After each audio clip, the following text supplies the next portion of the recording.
Too. Okay, and I believe we are here. Hello, everyone. Greetings. Hello. How you doing? Everything working? Everything sound good on your end? Audience? Sai, you're alive. Sai-kun, yes. Where have you been? I've been teaching at a summer camp. So, greetings, everyone, and welcome to the very first episode of the SnO Book Club. Woo! Woo! Woo! Yay! Uh, I am joined today by, I forget, am I calling you Isaiah or am I calling you Broodmeister? You just call me by my name. It's awkward otherwise. That's fair. Okay, I'm joined today by Isaiah, my friend. Yay! Hey, I've been the guy who's actually been making the videos all these years. That's very Uh, true. Um, he's been the one who's been like scripting and editing, and I've really been just a figurehead, honestly. Like Isaiah hired me because he's like shy on the microphone, but he's really shy. He's the one who runs the channel actually. See, he's trying to turn this into a bit, but I basically have done everything. Hey, fuck you, asshole. Um,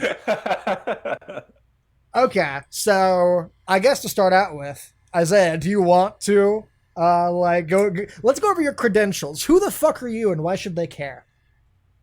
Okay, well, if any of you guys waste your time on Facebook like me, I run one of the Heaven's Lost property pages on there. Not the one with the most likes, because of course not. I don't deserve that. But I run the only one that actually posts Heaven's Lost properly related content. I've been doing that since Because what, all the other ones died. 2012? Yeah, they either died or like, hey, They, let's just post random anime yeah, they and got steal bored. content from my Mhm. page, and then Absolutely. they got like 10K likes. Mhm. But But you're not I've bitter or been anything. no, absolutely not. No, wish them the best, totally. But I've been a fan of all of Minazuki's manga since going back to 2011 was when I first got into Sora no Tashimono.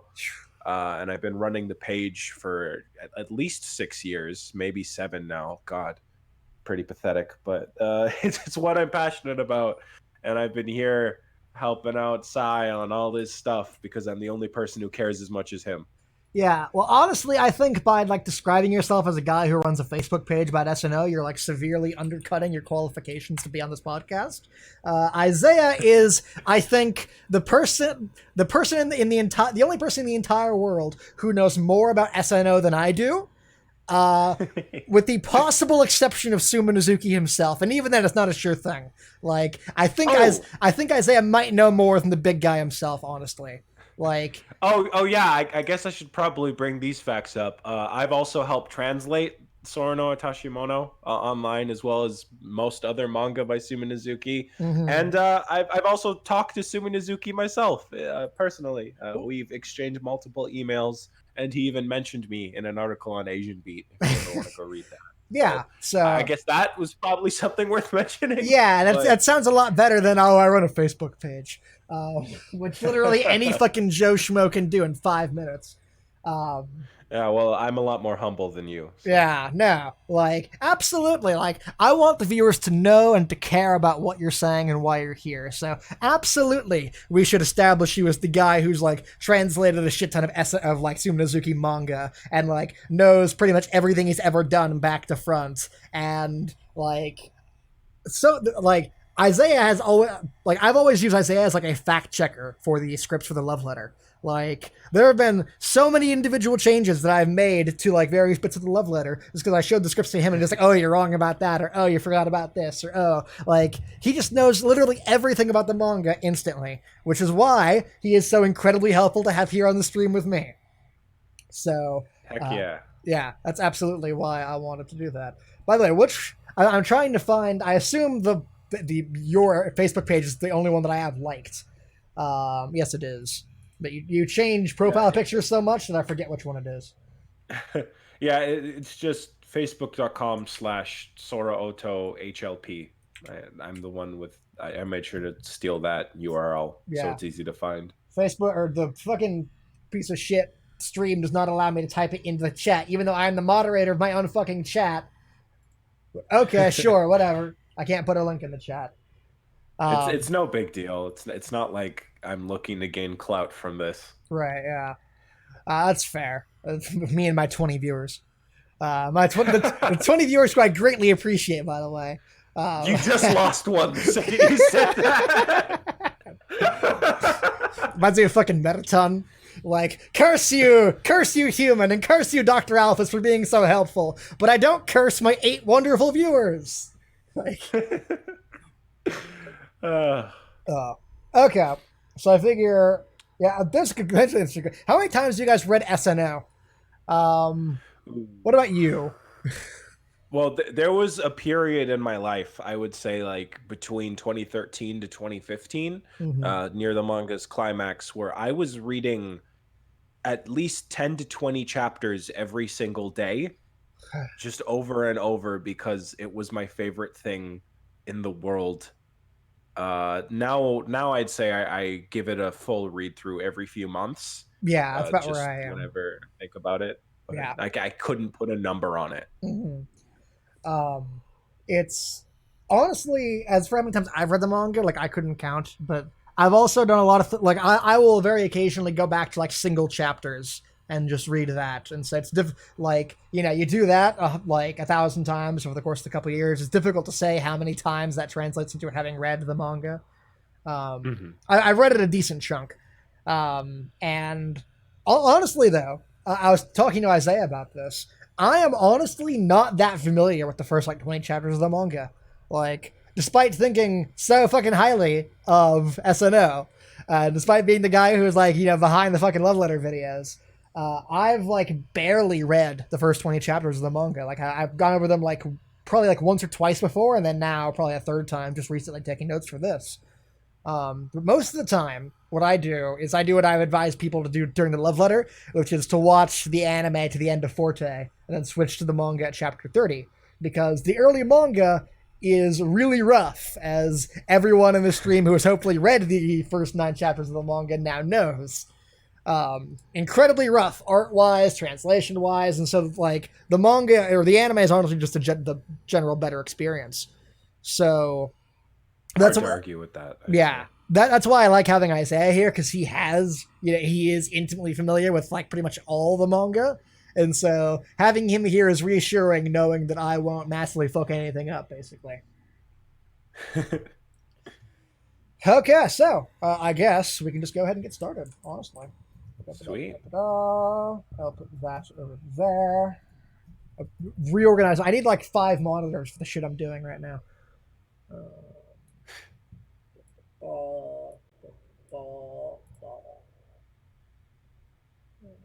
Where's my manga files disappeared?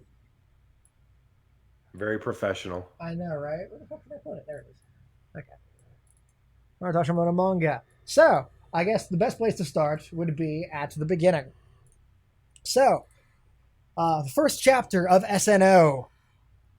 So, how we're probably going to do this is what I'm imagining right now is that we will give a like general recap of what happens in each of the chapters, and then go into some like pre-prepared talking points that we have, and just generally discuss the chapter, what we think about it, and then give a yay or nay as opposed to, or, in regards to like the quality of it, whether we like it or not, good chapter, bad chapter, sort of thing. So, Hmm. I think that is the best, most efficient way to just get through the whole manga. So, let's go. So, do you want to take the first chapter, or should I? You can go first. Okay. So the first, honestly, I'm honestly not entirely sure how completely necessary recapping the first chapter is, considering I'm pretty sure the only people watching the streams are the one who have watched the love letter. But I guess we should establish a precedent. So, I our mean, the whole series is essentially just recapping right, anyway. yeah, that's fair. So yeah, in the first chapter of the manga, we have our protagonist Sakurai Tomoki having strange dreams about an angel that he feels like he knows, but he's not entirely sure. And at the end of this dream, the angel is captured by the sky, and he wakes up crying. That leads into the first chapter, where he's woken up by his neighbor Sahora. They go to school together. They meet a flying obsessed nerd named Sugurta, who they then basically ask about Tomoki's weird dream. Ba-da-ba-da-ba. Now he has a theory that this dream is connected to this disturbance he has been researching for years and years and years now, floating in the sky around the Earth, that he calls the new continent. And he is sure that this dream is connected to it, and he pledges to help Tomoki discover what the true meaning of it is. Tomoki is very against this happening. So they decide that since this weird disturbance in the sky is passing over their town that night, they'll all go out to observe it. Mitigating circumstances means that only Tomoki is the one who gets to go see it, and then, as it passes over him, an angel crashes from it, and he rescues her from the destruction, and she imprints onto him, and establishes that she is an angel here to serve him named Icarus. And that is the first chapter summarized. So, what do you think of the first chapter of the manga, Isaiah?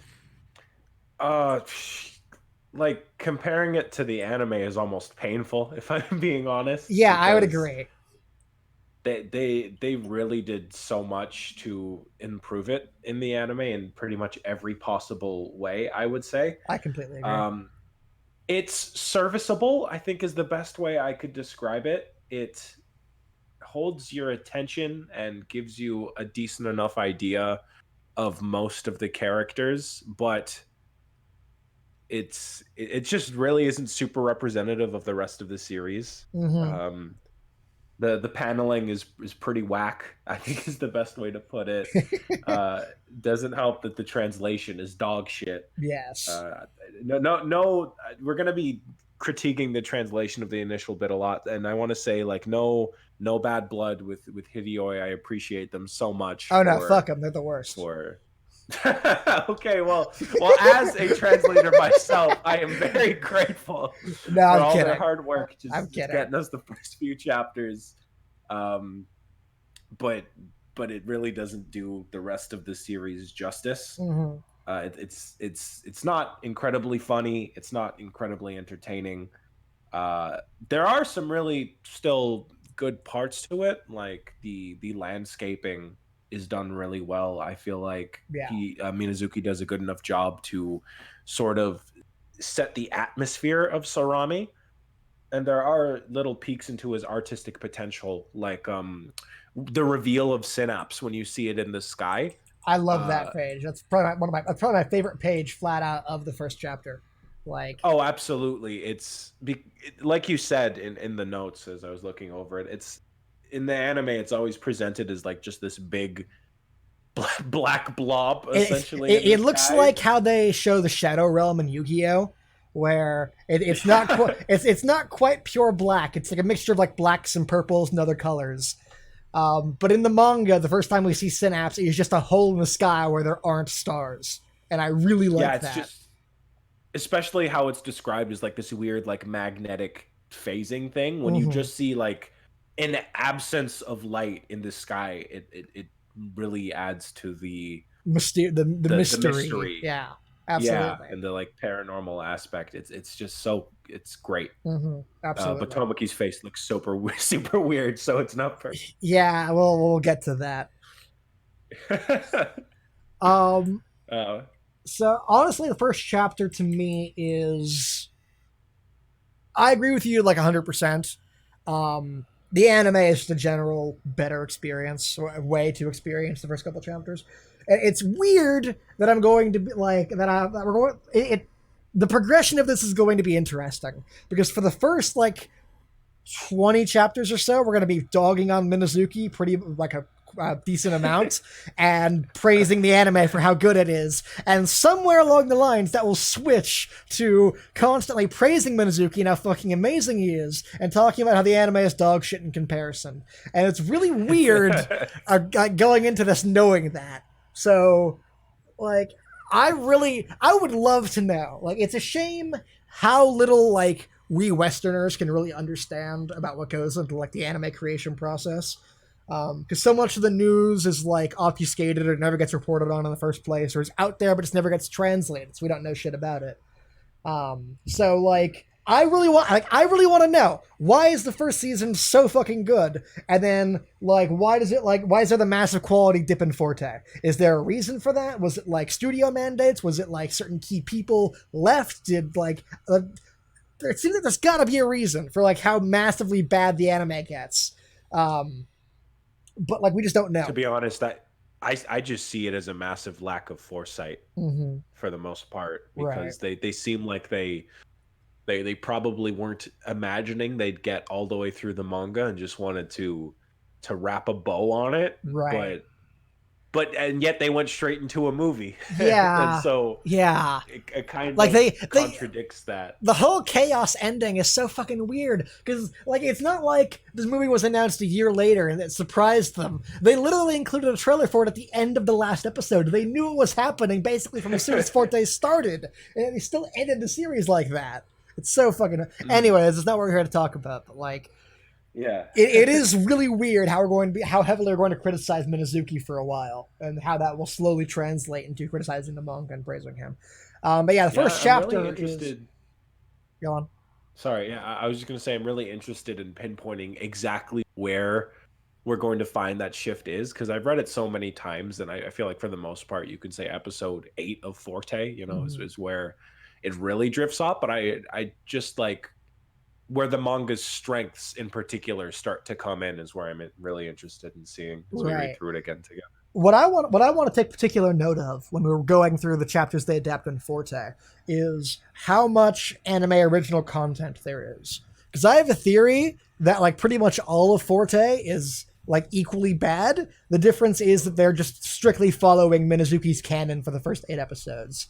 Like as we can see in this first episode, in this like first chapter of the manga, there is a lot of really good anime original content in the first episode lacking from the manga. But I don't remember there Mm. being that much original stuff in Forte. I remember it just being a pretty straight adaptation of things.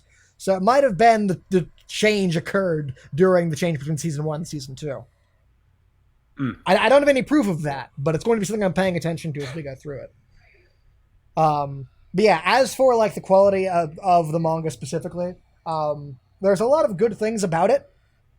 Um, like I do look like okay. Obviously, the art is not the best, and there's a lot of stuff that's like off model or not according to the style guide of SNO, which I think is probably because there wasn't a style guide to go off of at this point in the show. Like, I doubt Minazuki sat down and thought of that, but there's a lot of really weird stuff in the first chapter of the manga. This Tomoki face on page 5, where it's just like, it seems really out of place for how it goes normally. On page Mm. 6, there's the Tomoki chibi, which is like, isn't quite like, if you pay attention to the progression of the scenes in this, there's the opening joke where Tomoki gets a boner and Sahara slaps him. And then it cuts to Tomoki just like being a little bit sad on the next page. Like traditionally, we would expect him to be in full on chibi with like a bunch of like bruises sticking out of his head. But here he's like not quite full normal drawing, but also not, he's like in a weird half transition state between chibi and Mhm. not chibi, which is just really weird and not particularly funny and doesn't work well with like the joke that came before. Um, Something that stood out to me in particular was the random extra on page 7. Uh, I like Minazuki is generally pretty good at like creating background characters and then reusing them time and time again, so that Sarami feels like a consistent town with a bunch of people in it that you sort of get to know over the course of the show. Or yeah, even the extras have a defined face and personality or whatnot. Mm. But here we just have like a random chibi person who we never see again at all. It's like, Yeah, it's really awkward. yeah, Yeah. it's really awkward. Um, I see entirely why they just like inserted Mikako into this scene, because yeah, it really needed grounding. absolutely. The way Sugata's drawn on page 8, where he has like, it reminds me of that poster for Ready Player One, where if you look at the guy's legs, they're like twice the size they should be. Oh God, I forgot about that. Like Sugata is fucking like standing on stilts in this shot because of how fucked the perspective is. And I could go through like more examples, but I think the worst one by far is on page. Where is it at? Page 35, where we get to Tomoki's like reaction shot. That I think is one of the most off-model things I've ever seen in a Suma Mizuki manga. Like that does not fit with the rest of the art style at all. There's a lot of stuff like that in these early Yeah, chapters. yeah. And there is mostly a good reason for it. Like at the time, through a big transitional period within his works. He was doing like three manga at once at the time, I believe, maybe even four. There was Watashi no Masaya Sama, Judas had just ended when he started Sora no Tashimono, and he was doing Seven Ocean for a little bit. And you could see that like as soon as Judas came out, all of his manga started looking different Hmm. because he was trying to emulate the style that he used in Judas, and it just didn't fit like any of his other series. Right, It yeah. looked and so for the first, I'd say like 15 to 20 chapters of Sora Tashimono, Minazuki was trying to refine and I don't want to say fix, but But like pin down discover exactly as what the art style was. yeah, exactly. Make something that looks like Sora no Tashimono, Right. and eventually he did, and it looks great as soon as he figures that out. But Absolutely. Like it's so crazy. Like I say this in the love letter, and just, there will inevitably be a bunch of part 10 that I spoil over the course of this like manga recover or manga discussion series. There's a lot of part 10 is talking about the manga, but it is so insane how fucking like the difference in the level of quality between chapter 1 and chapter 77. mm, Like SNO was made over the course of 7 years. Um, and it's like that's a long period of time, but like Minazuki goes from like fairly amateurish drawing to like god drawing over the course of SNO. yeah, And so it's so weird to like, especially like me, where I have to like bounce around the manga a bunch for the love letter. And it's so weird to go from something that looks like this, something as amazing as Chapter 77, which just looks fucking perfect, and like I would be willing to frame on a wall like half the panels in 77. And then I go back to chapter 1, and so much of it looks like shit. And you have faces like this that like just do not at all fit with the general art style of the show. Like, yeah. I was really like I went to 77 again earlier just to look at the difference in the art style and like God, just like the punch when Tomoki hit Minos, the amount of like detail and quality on it, mhm. and you can feel like every impact, and his framing is so great. And then you go to this, Right, and it makes you appreciate where it goes a lot more. But man, is it hard to go back to. absolutely.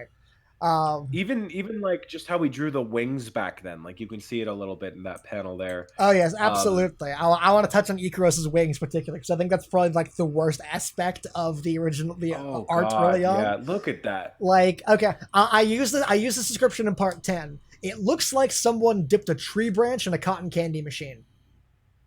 I, I was gonna What do you think of that descriptor, Isaiah? uh, probably better than mine. I was gonna say that like it just looks like someone hung a bunch of streamers onto something.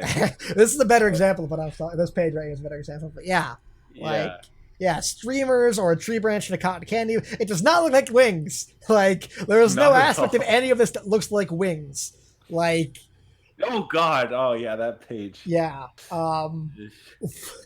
I think props to Mizuki because I love him. But I find his decision to create a series about angels when he could not draw wings to be a highly questionable one in retrospect. Like, Maybe that was his personal challenge. Like, I will learn to draw wings if it kills me, uh, potentially. and it worked out. Yeah, no, like, Igros' wings look normal and how you would expect by chapter 20, by chapter 20. But God, Daedalus looks the same in the early pages. Her wings look like shit. Um, like, just everything.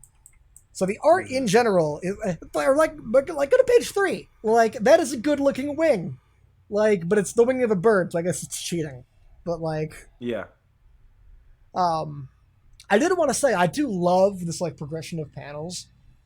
It feel like page 3 I think is probably one of the best pages, or like okay, I want to discuss Sunazuki's panels because there's a lot good and a lot bad Mhm. early in the manga. This page in particular, I think, is a great example of like what he can do really well. Um, Ignore the bottom left bit where like the Sahora's waking Tomoki up because that I think doesn't fit into the overall flow of things. But like the other 4 panels on the page, I think, are incredibly cinematic. Like you could one for one translate this into an anime, and I'm kind of sad the anime didn't one for one translate this. Because you can just imagine, like, because the last scene is of like Dato's flying up into the sun and Tomoki waking up from the dream, and so I can easily see like like a slow fade to white as we transition back to reality, and then over the white page there's like a couple beats, and over the white image there's just like the angel wing, and you hear that sound they always use, like as it like spreads across the panel. And then from there, we cut out to seeing a bird flying over Tomoki's house and then landing on it. And then a faraway shot of Tomoki's house zooming in and then cut to Tomoki being woken up. Like, I think that is an incredibly, like, it's an awesome way to open the thing because the first image is of a wing, which will obviously define, what the manga is about.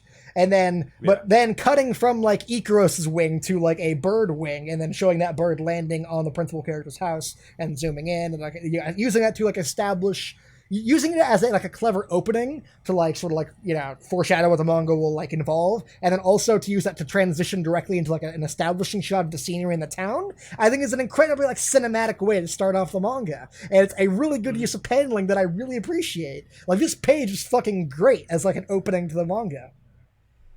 Cinematic, I would say, is the best way to describe Minazuki's paddling, especially modern Minazuki.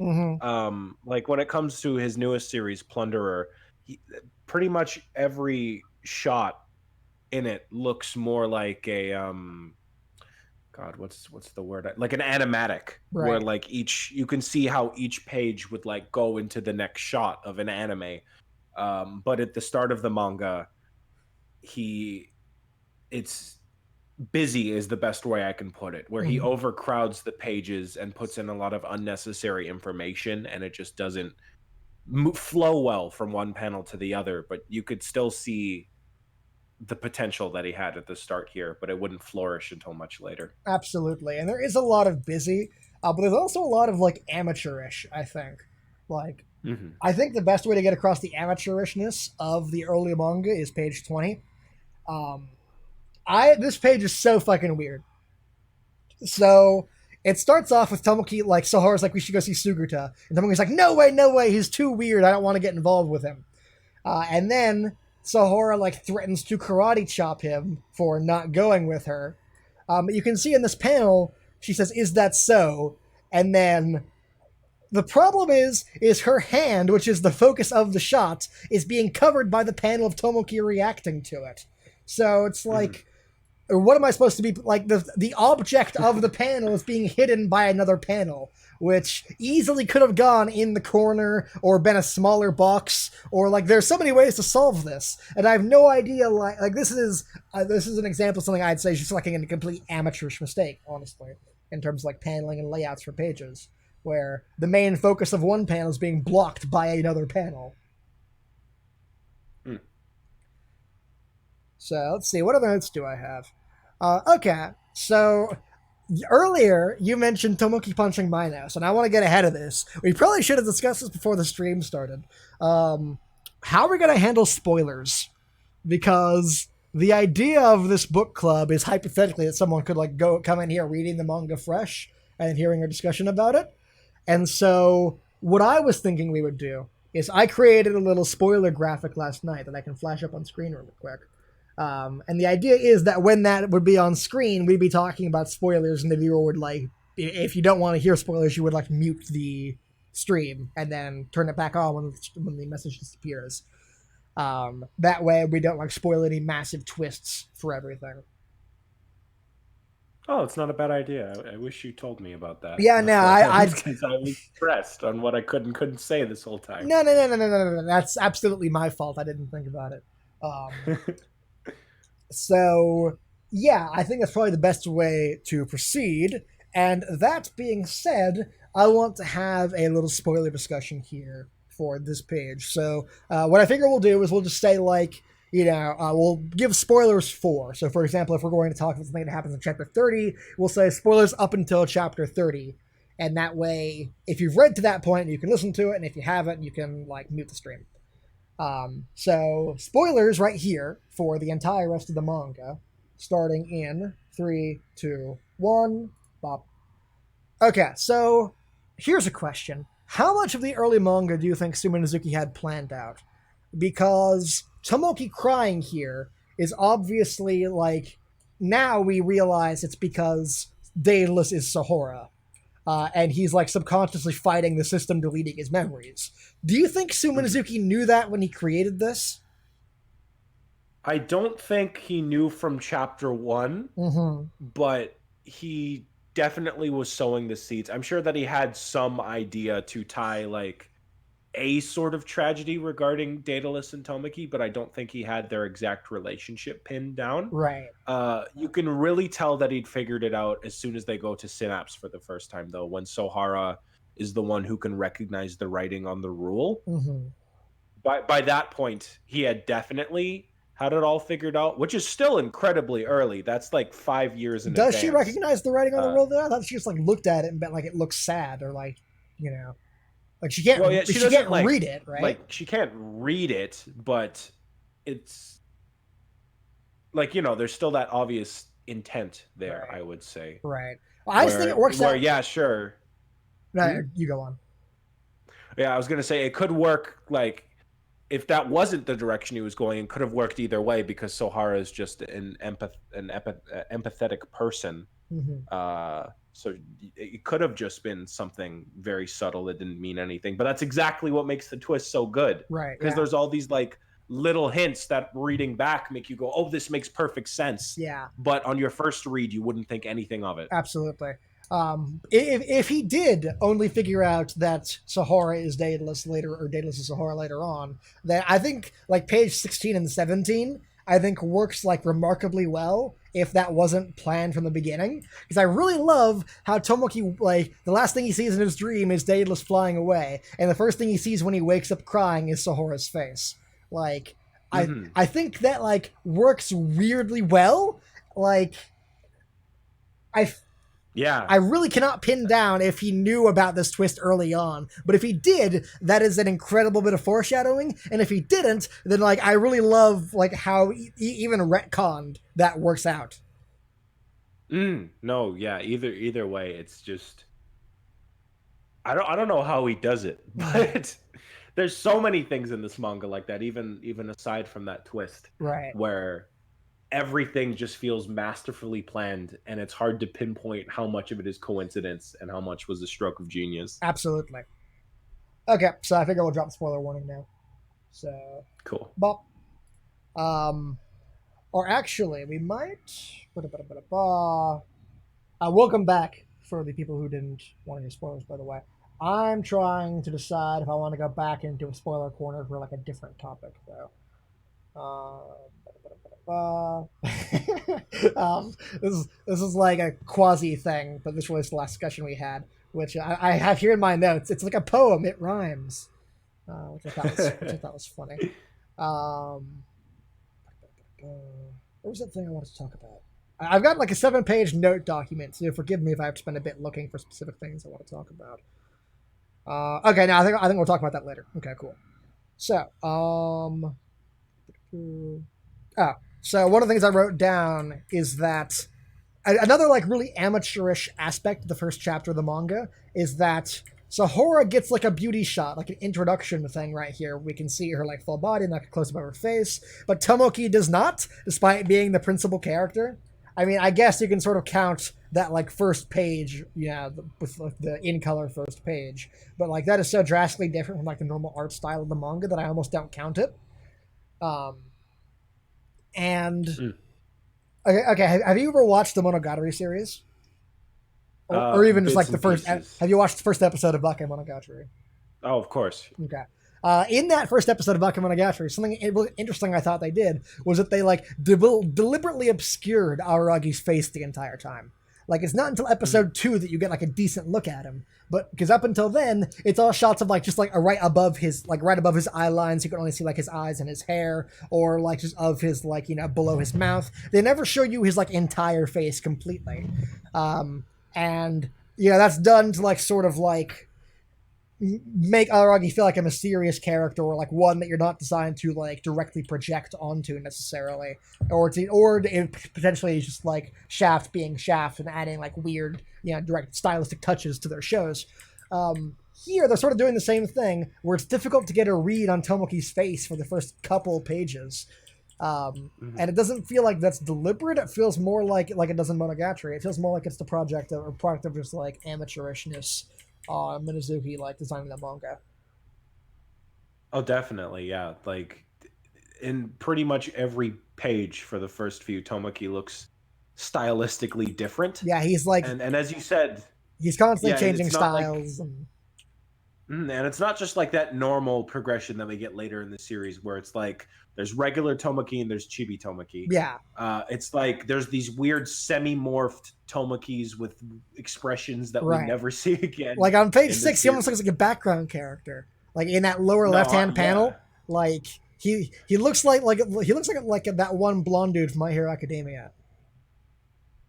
Which one blonde dude? The Elite 3 like guy with like the weird face. Like phase through things. Mirio. Yeah, he looks like Mirio there. Because he's got the little dot eyes. Yeah, exactly. So he almost looks like a background character in his own manga because it's just like he's like every single panel we see Tomoki in is a different art style. So it's hard to get like a feel on what his face is for a decent chunk of time. Like it's not really until like page 9 or 10 that you can sort of get like a decent idea of what he looks like. Which I would chalk up to being, like I said, just an amateurish mistake. Okay, so let's talk about the scene with Sugata on the roof. By the way, we've been talking about the first chapter of the manga for 40 minutes now. And probably more like 30 speed minutes. It up after this point. No. Like I think just to ease everyone's concerns in chat, I think chapter 1 will be the chapter we spend the most time on out of any of them. Just because like we already established a whole bunch of shit. I think everything else will flow a lot smoother. I'd hope so. We just got like a bunch of stuff to talk about.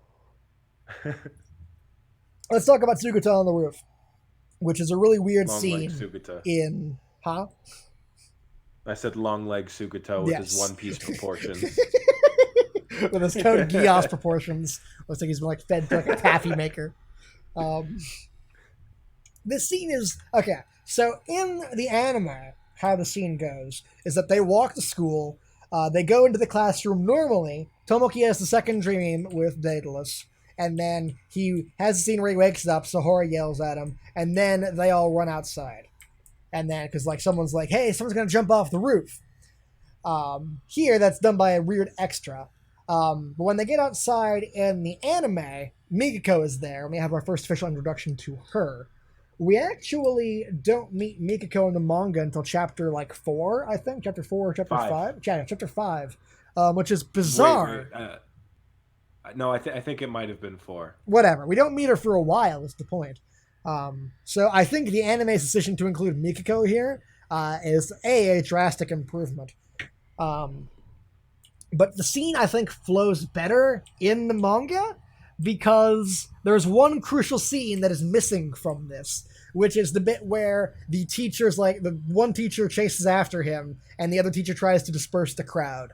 Like, there is not that scene in the anime. I think that, like, you know, we talk about, like, the anime adding stuff that makes it really good or moving stuff around for the better. I think cutting that scene was for the worst, even in such a busy first episode, because without that, the entire Sugata jumping off the building scene feels really weird and disjointed, because, like, everyone, like, rushes out, like, hey, don't commit suicide, you're gonna be okay, you have things to live for. And then he jumps, and everyone watches him go, and everyone's just like, well, that happened. Anyways, back to what we were doing. So, without the teachers being like, okay, everyone, like, please calm down, head back to your classroom, creating a tension dispersal. Without that crucial tension dispersal, the entire scene feels really weird in the anime, and it's probably what I would call the outright worst part of the first episode.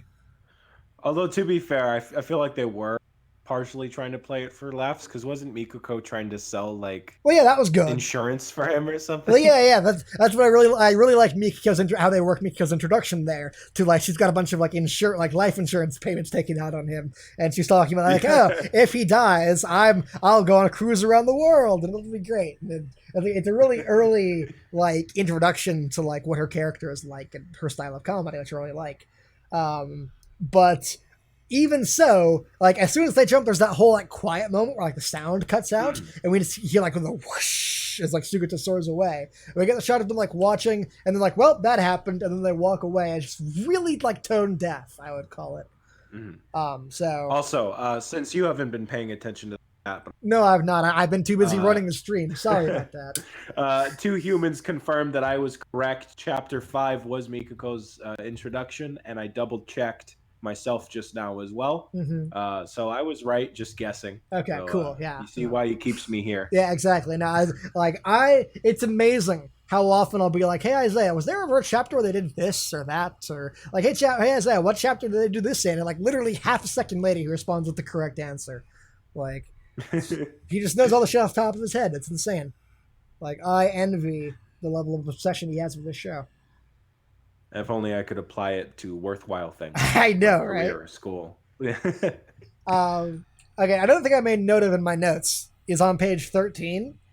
Another example of just bad paneling is that the cherry blossom tree, the first time that we see it, is in a tiny fucking panel in the bottom of the thing, despite it being incredibly important to the story. And so later in the chapter, when Suga just says, like, "Hey, we're going to go meet at the cherry blossom tree," I'm like, what? Even though I've seen the anime, I know its importance. I forgot that the manga established it as a thing, because despite being a huge deal the rest of the manga, its introductory scene is this little fucking panel right here. It's like, you have to like squint to see it. It's like, I can sort of see it right there, maybe a little bit.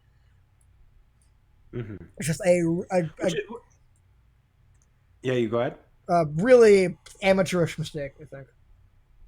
Mm-hmm. Especially when, like, in the top panel, Minazuki was already showing he's very capable of drawing like nice looking landscapes. He could Absolutely. have had, yeah, he could have easily dedicated like at least half of a page to show the cherry blossom tree, or even a full page spread as he becomes a whole lot more comfortable doing later on down Yeah, the road. absolutely.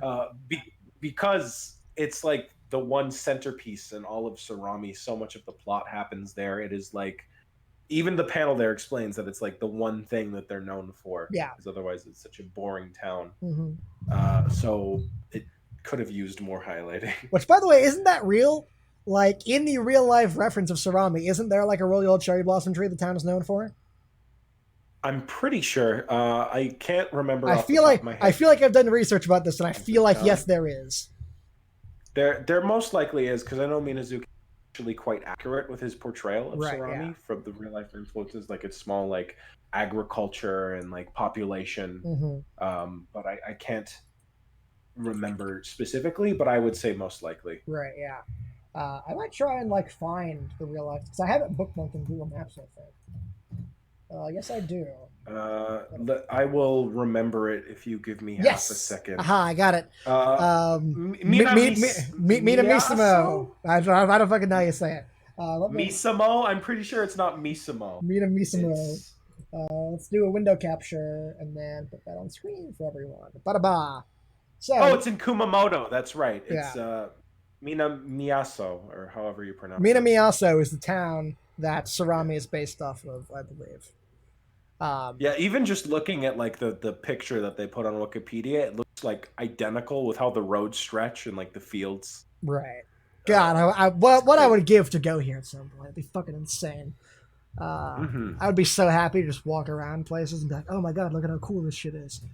And also, I have on bookmarked on Google Maps the Ishigo Sakura tree, which is very similar to what Minazuki shows in the manga. So yes, the cherry blossom tree at the center of SNO is in fact a real fucking thing. And God, what I would give to go there and see it. That'd be so fucking cool. Okay, everyone, we're going to do a Kickstarter to send Sai and Isaiah to Japan so that we can go like fucking... Don't roll me into it. You're already getting enough shit for your last one. Yes, no, I'm already in Kickstarter jail. Don't worry, I know that. But, God, it's so fucking cool. God, I just want to get there. Anyways, turn that off.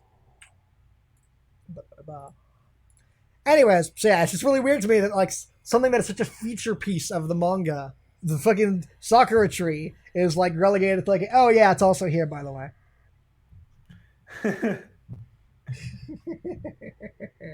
So is there anything else that we need to stall for while talking about chapter 1, or can we move on to chapter 2 already? Oh, I still have like half page worth of notes. We're not even fucking remotely done yet. Jesus.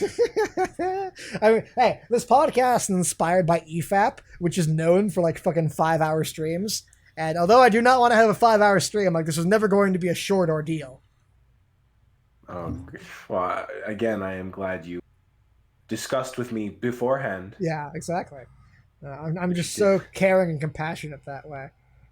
Hmm. Okay, here's a question. Sukuto refers to the synapse as early on as the new continent. Is that supposed to be the new world, do you think? Because I think that makes more sense. Yeah, no, yeah, it is. It's just how the manga Right, yeah. translated it. Hmm. I don't think that there's a difference in characters used like between the anime and manga. I think it was a a difference in translation. Yeah. But either or are fine. I mean, it is more accurately a continent, so I see why all the manga groups chose to use that one. Uh, Uh, but New World does just sound cooler. yeah, also, I'm going to look at the spoiler here thing again for a few seconds. This will be spoilers for the entire manga. So, 3, 2, 1, bop. Fucking it like to me the fact that all the manga scanlation groups went with new content the entire run through like almost ruins the dramatic twist in like 72 or whatever it is when Sukuta like writes his wish on the rule, because it makes so much more sense to have it be like I wish for like a new world rather than a new continent. Just feels like a really weird like shoehorning what they already had to write. Whereas New World lines up both with what the synapse is and what his actual desire is. So it makes more sense to me to call it the New World, and which is why I branded everything the New World Discovery Club like in my Kickstarter and whatnot, rather than doing New Continent, which is the direct translation from the manga. Hmm. So yeah. Anyway, spoilers over in 3, 2, 1, stop. Welcome back. Also, just so everyone in chat knows, What did you say? the reason why I'm You not cut out there. speaking up is because I'm. Oh, am I okay now? Yeah, you're okay now. You cut out for a bit. Yeah, I was saying that I can see everything in chat. I am paying attention personally. Mm-hmm. I'm just trying not to cut off Psy every 2 seconds to respond to everything. Right. If I see anything that specifically pertains to the discussion, I will of course do my best to bring it to note. But Absolutely. Like if there's something like I, relevant said in chat, like I'm not reading because I'm reading through notes and trying to make sure the stream looks nice and has like proper panels on screen and whatnot. But if there's something like relevant said in chat, by all means, fucking talk about it. I just yeah, can't pay that much attention to it, unfortunately. yeah, for me, I'm just not trying to break up the flow. Right. But I at least am paying attention. I'm not ignoring you guys. I promise. Mm-hmm. Absolutely. Um, Gotta say, so I was talking earlier about how I much preferred Suguta, like the Suguta jumping off the roof scene in the manga. Hmm. What I do really miss though is on page 29. Because Mikiko hasn't been introduced yet, Suguta's excuse for not coming is that the teacher finally caught him, rather than Mikiko having him like bound and gagged, based on whatever she wanted to do the fuck that night. Which I think is a really great joke that I'm sad we don't get in the manga. Yeah. Although the teacher bit is a great bit of continuity, Yeah. and it works I within the mean, context. But yes, but my immediate thought is like, wait, why would a teacher want to like this synapse is passing over at like midnight or some shit? Like, why would the teacher like keep him out to midnight? Like, so my mind immediately goes to plot holes, whereas Mikiko being there works a lot better, I think. that And is it's true. also just Yeah. funnier. So I do miss that I being the case. I just assumed that it was something like not that the teacher necessarily aired tonight. I earlier. But like in a lot of Japanese schools, even outside of punishment, students will stay late to like clean up and like do chores around the school. Right, yeah. So I figured that he was probably just reprimanded and forced to do some form of punishment Right. that kept him out until around that late, and then of course he had to bike all the way. So, That's fair. Yeah. but yeah, I definitely prefer the Miko gag too, especially when you pointed out the little flower. Yeah. I'd never noticed that before. I might try You and pull it brought up. I might try and pull it up on stream really quick. Let me see how fast I can find the fucking video file. Blah, blah, blah. Computer's being slow. Apologies. So basically, what I discovered recently, going through and like comparing, the anime and the manga for this little video session, was that when it cuts to here, let me add a window capture for VLC. Yep, yep, cool. So when it cuts to in the anime version, when it shows everyone being late that night. So here's the horror bit. Um, So when it cuts to Sukuta being bound by Mikiko and her like Yakuza gang, I only just noticed that she finished off her like rope tying job with a little flower, and I think that is a great fucking detail that I really like, and this makes the scene even better. And there's so many fucking small details in this show that I just love, and that makes me fall in love with the series all over again when I find even more of them. Um, That's what makes the anime like the direction it goes so heartbreaking as well because yeah. the early bits have such great like this that are just absent in the manga. Yeah. Uh, and then they just fuck it all up later. Yep. Yeah. Anyways. But God, this is so good. Oh yeah. Speaking of tangents that totally distract from the point of the stream, No, go if you ahead. go back to the pages that we left off at, I remember you put it in your notes, but I feel like we probably would have skipped over it. Tomoki's wallpaper. If you're gonna No, able to no, get that out. that's next on my notes. Oh, My excellent. notes are written sequentially. So They kept this in the anime as well. yeah, so Tomoki's wallpaper Actually, is of Eve from Judas. yeah. As I said earlier in the stream, Julius by Suminazuki, which also ran in Eve was the female main lead in it, and there's a ton of other cameos and appearances of characters, whether it be little things like this or genuine like little crossover bits that I'm sure we'll get to discussing later. Absolutely. So yeah, that's a little nice detail I liked. I'm glad they kept in the or that I'm glad they kept in the anime. Also, so then Ikaros falls. Let's see. Do I have any notes for this section? I'm sure I do. Ba, ba, ba, ba. Right after Eve, we already brought up the synapse bit. Right, yeah. The synapse looks fucking incredible, and I love it. Like I said earlier, I love this way more than I do in the anime, where like because in the anime it's just a black hole that's plainly visible against blue space, but here it's just a space in the sky where stars aren't. I think that's just a lot cooler.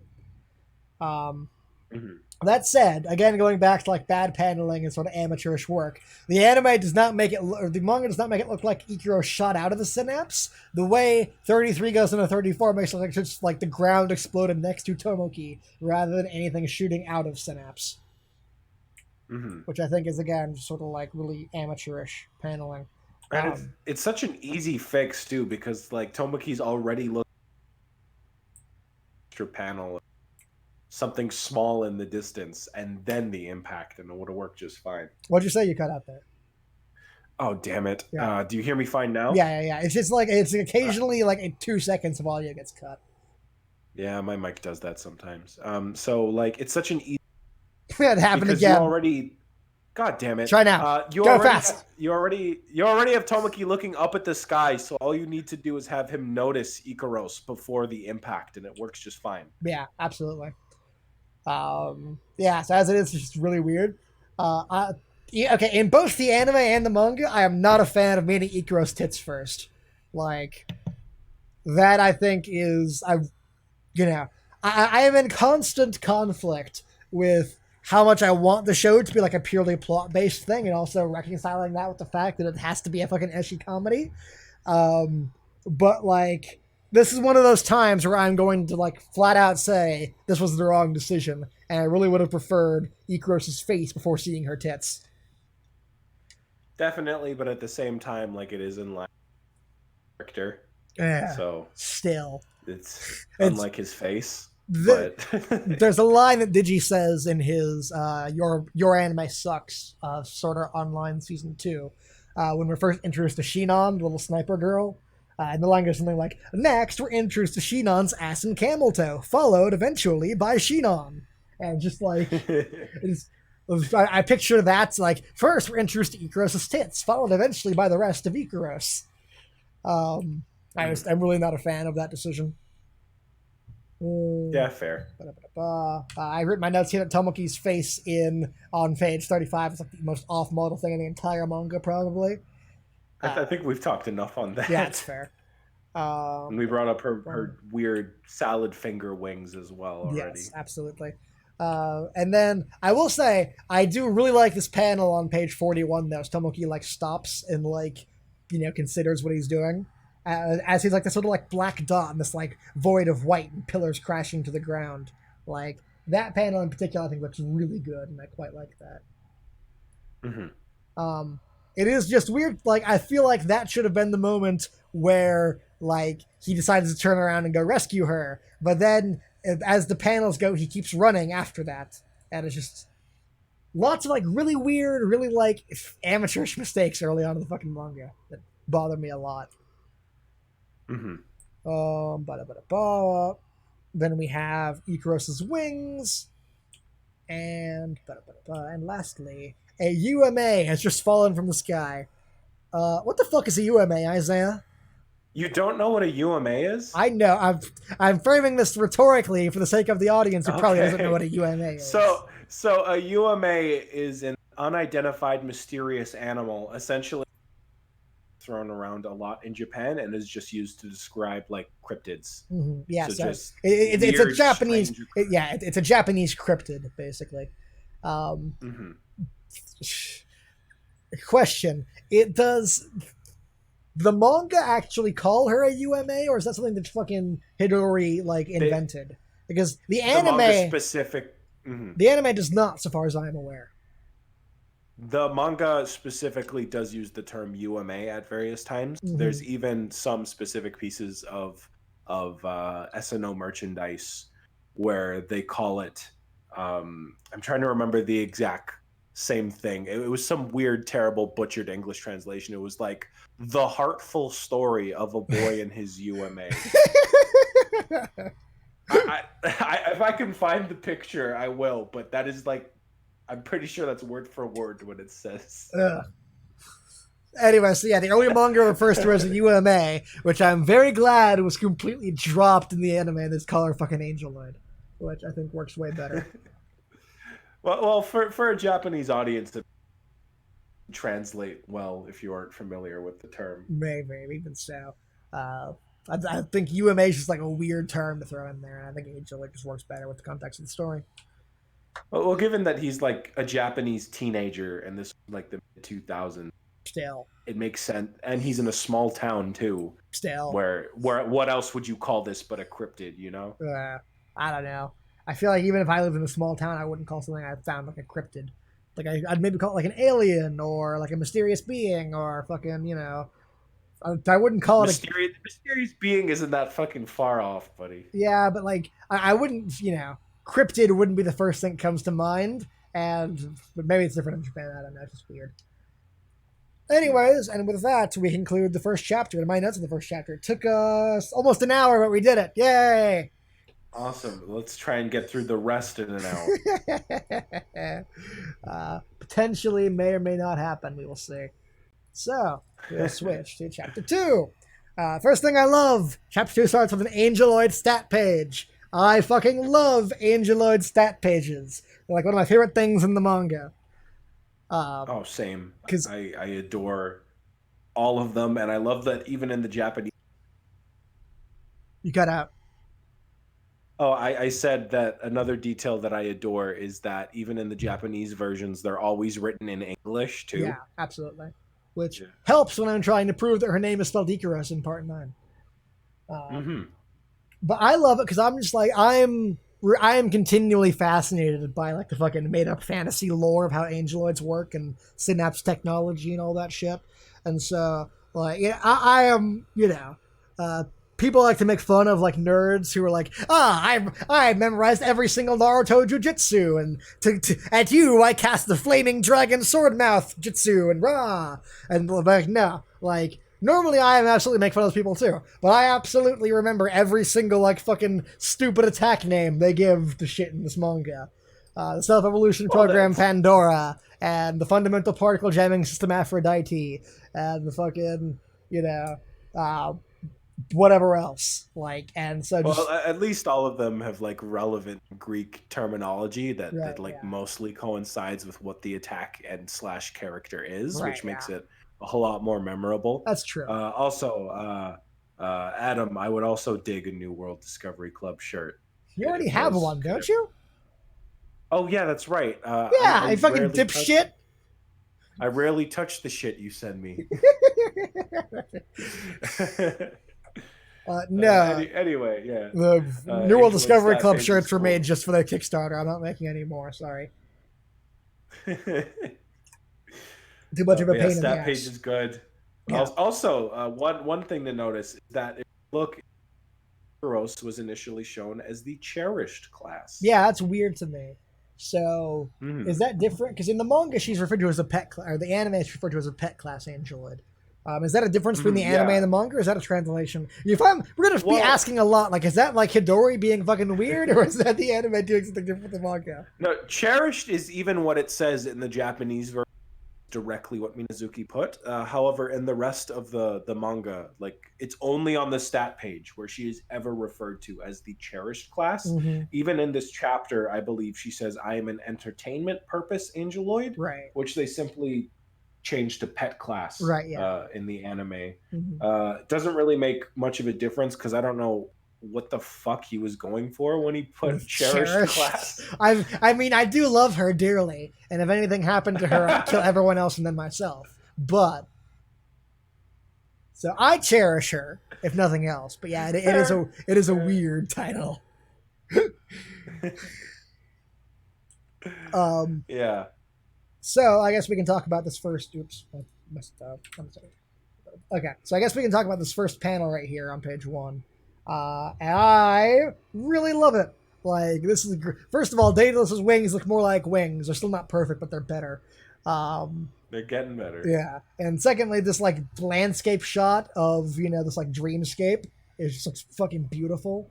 Like even Mhm. early on when his like character designs are iffy, Mizuki's always really incredible at doing like landscape shots.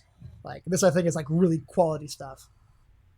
Definitely. And it only gets better as you, I mean, I'm going to figure out every single one of those, but if I ever eventually convince you Plunderer, you will see that like his landscapes these days are just incredible. You could frame it as its own piece of art. Mm-hmm. Um, but I doubt I'll ever convince you to give that series a try because you're a lazy piece of shit. All you have to do is hold a gaming PC. We've talked about this for like a decade now.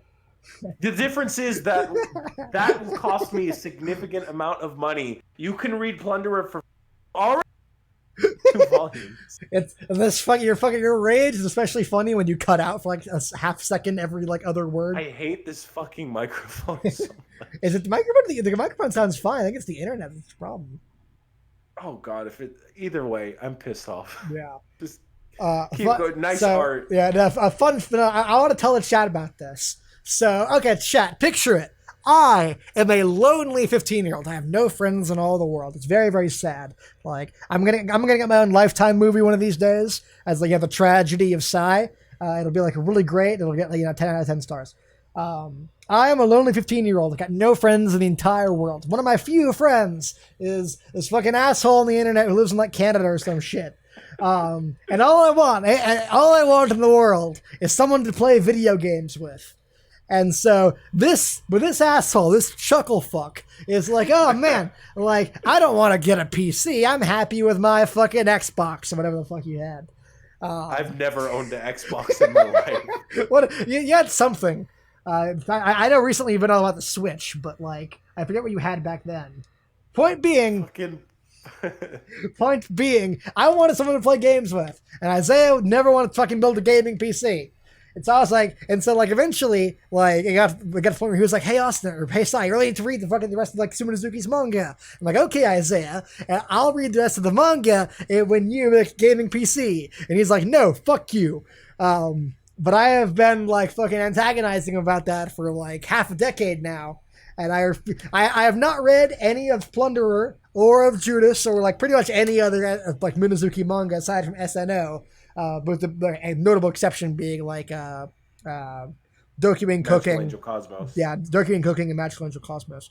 But only Oh, then. and you read Sora Nagihara as well. Oh yeah, I saw that. I have a physical copy of that behind me. Regardless, I don't read fucking Plunderer, which annoys him. He sees that he doesn't have a gaming PC, which annoys me.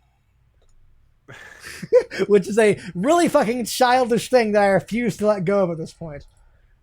It is, however, a great excuse for the fact that I really just don't give a shit about Plunderer. Plunderer is good. I mean, it has flaws. Many. I've heard it like really goes off the rail when it gets into like the school arc or whatever. Oh yeah, and it's a good arc. It has great world building, but I'm not just gonna turn this into a Plunderer live stream as much as I love it. That's fair. Anyways, it's very good. Anyways, yeah, good backgrounds. Isaiah's an asshole. All of you guys in the chat, Plunderer is getting an anime. Even if it looks far less production values than Sora no Tashimono's. Yeah, no. After what they did for the fucking last two movies, I have no faith in any adaptation of Minazuki work right now. So especially because the fucking director is the same piece of shit who directed Gonna Be the Twin Tail. It's also being animated by like a studio that's only done 3 shows. I know, yeah. So Plunder is almost certainly going to suck. They got the composer from Magus Bride though, and his music is great. Remains to be seen. So they better keep up the trend of good music. I don't know, Tashimono. Oh yeah, SNO soundtrack's fucking phenomenal. So so chapter 2 happens. What happens in chapter 2, Isaiah? Okay, well, it starts off with another dream with Daedalus telling him to treasure Ikaros this time as opposed to rescue her. Someone in chat pointed out that like Daedalus says like treasure her or like cherish her, which might be why she's called the cherished angeloid. I thought that was like a clever explanation. It doesn't make any fucking sense, but it is an explanation.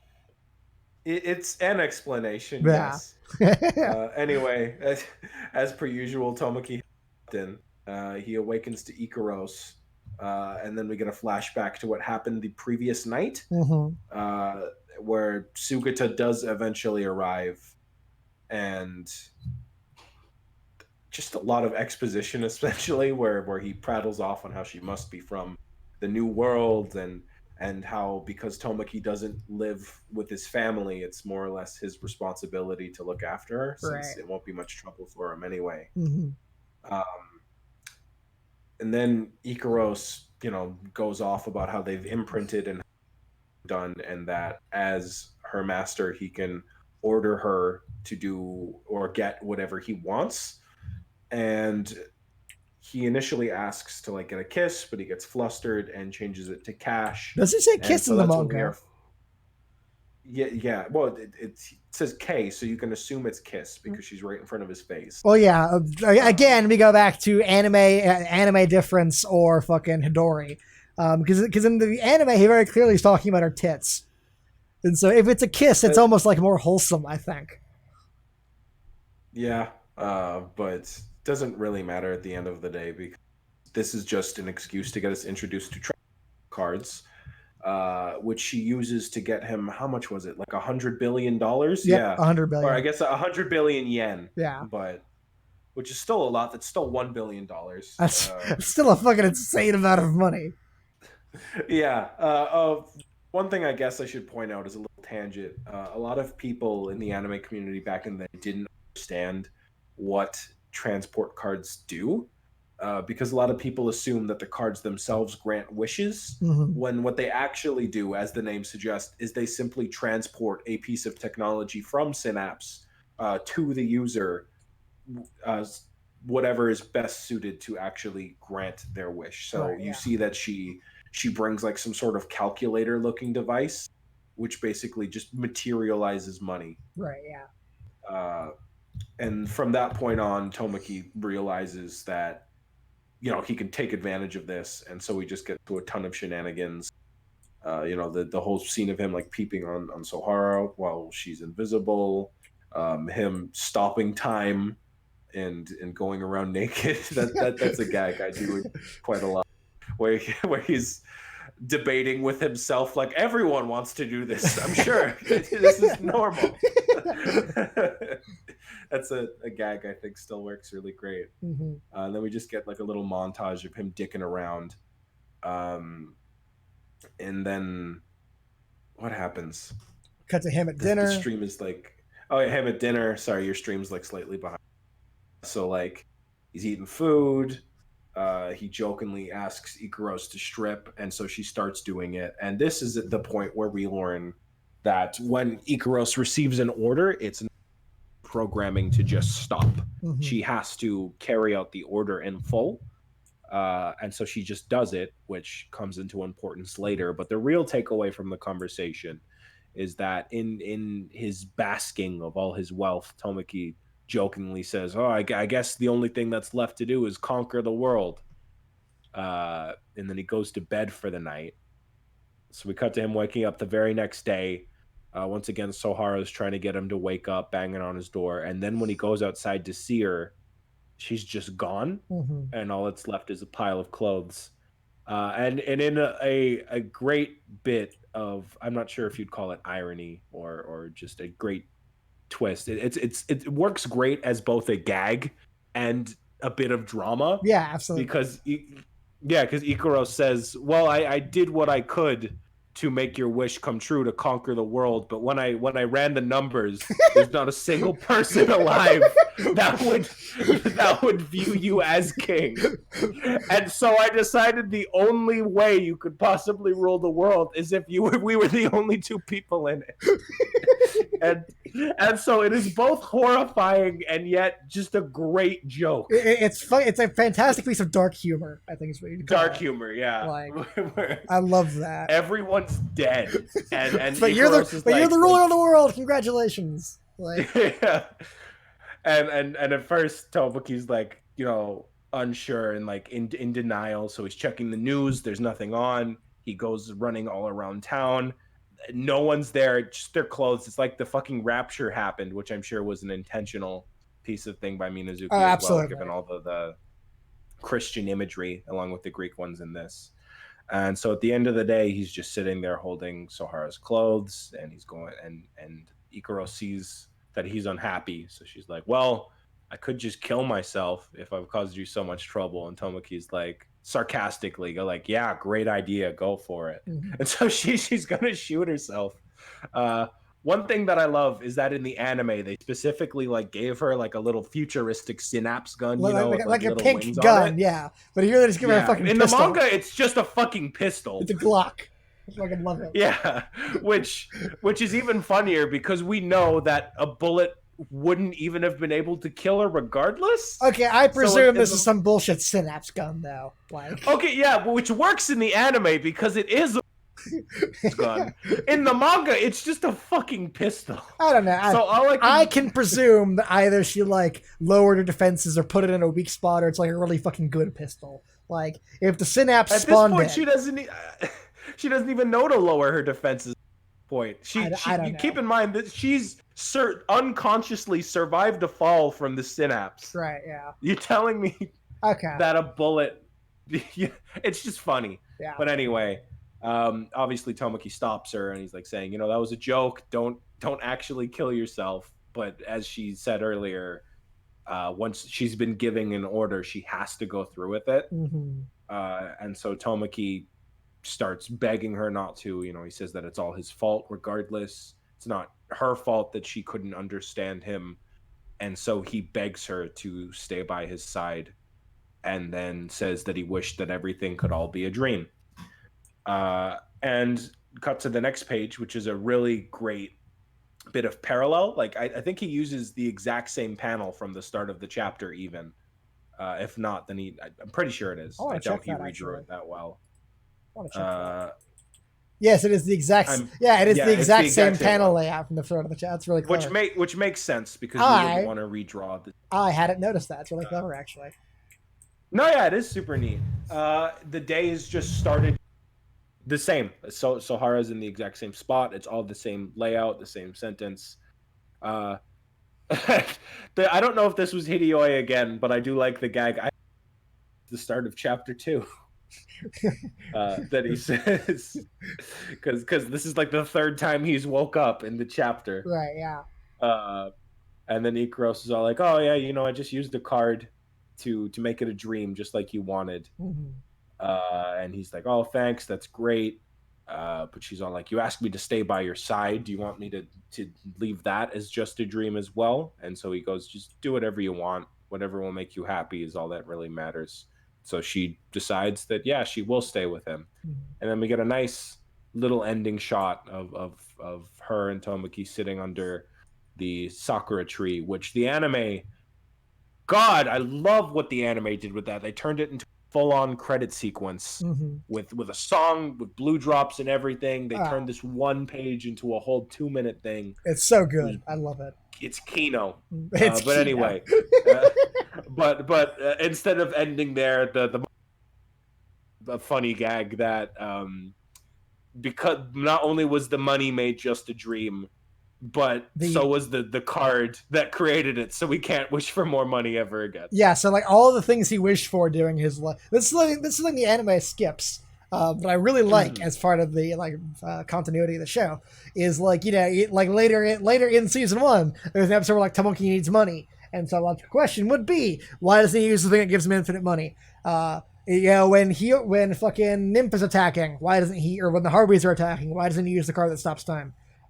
When Mhm. like because all these like incredibly overpowered things became like dreams, now Minazuki doesn't have to like write around that, which I think is a really clever way to like get at like establish that Synapse can do all this amazing shit, but also like not give us a cop out for like the rest of the chapters and like Yeah. dramatic bits, which I really like. I think that's clever. Yeah, it's great. And then after that, they have this little again bonus section where Ikaros is explaining in further detail that while she can't use any of the cards they previously used, Mm-hmm. she does have more that can bring about different devices, which is set up for the next chapter Right. where they fuck around with the transport cards, Mm-hmm. and that's just how it ends. Absolutely. Cool. That was a great descriptor of the manga. So let's talk about it, shall we?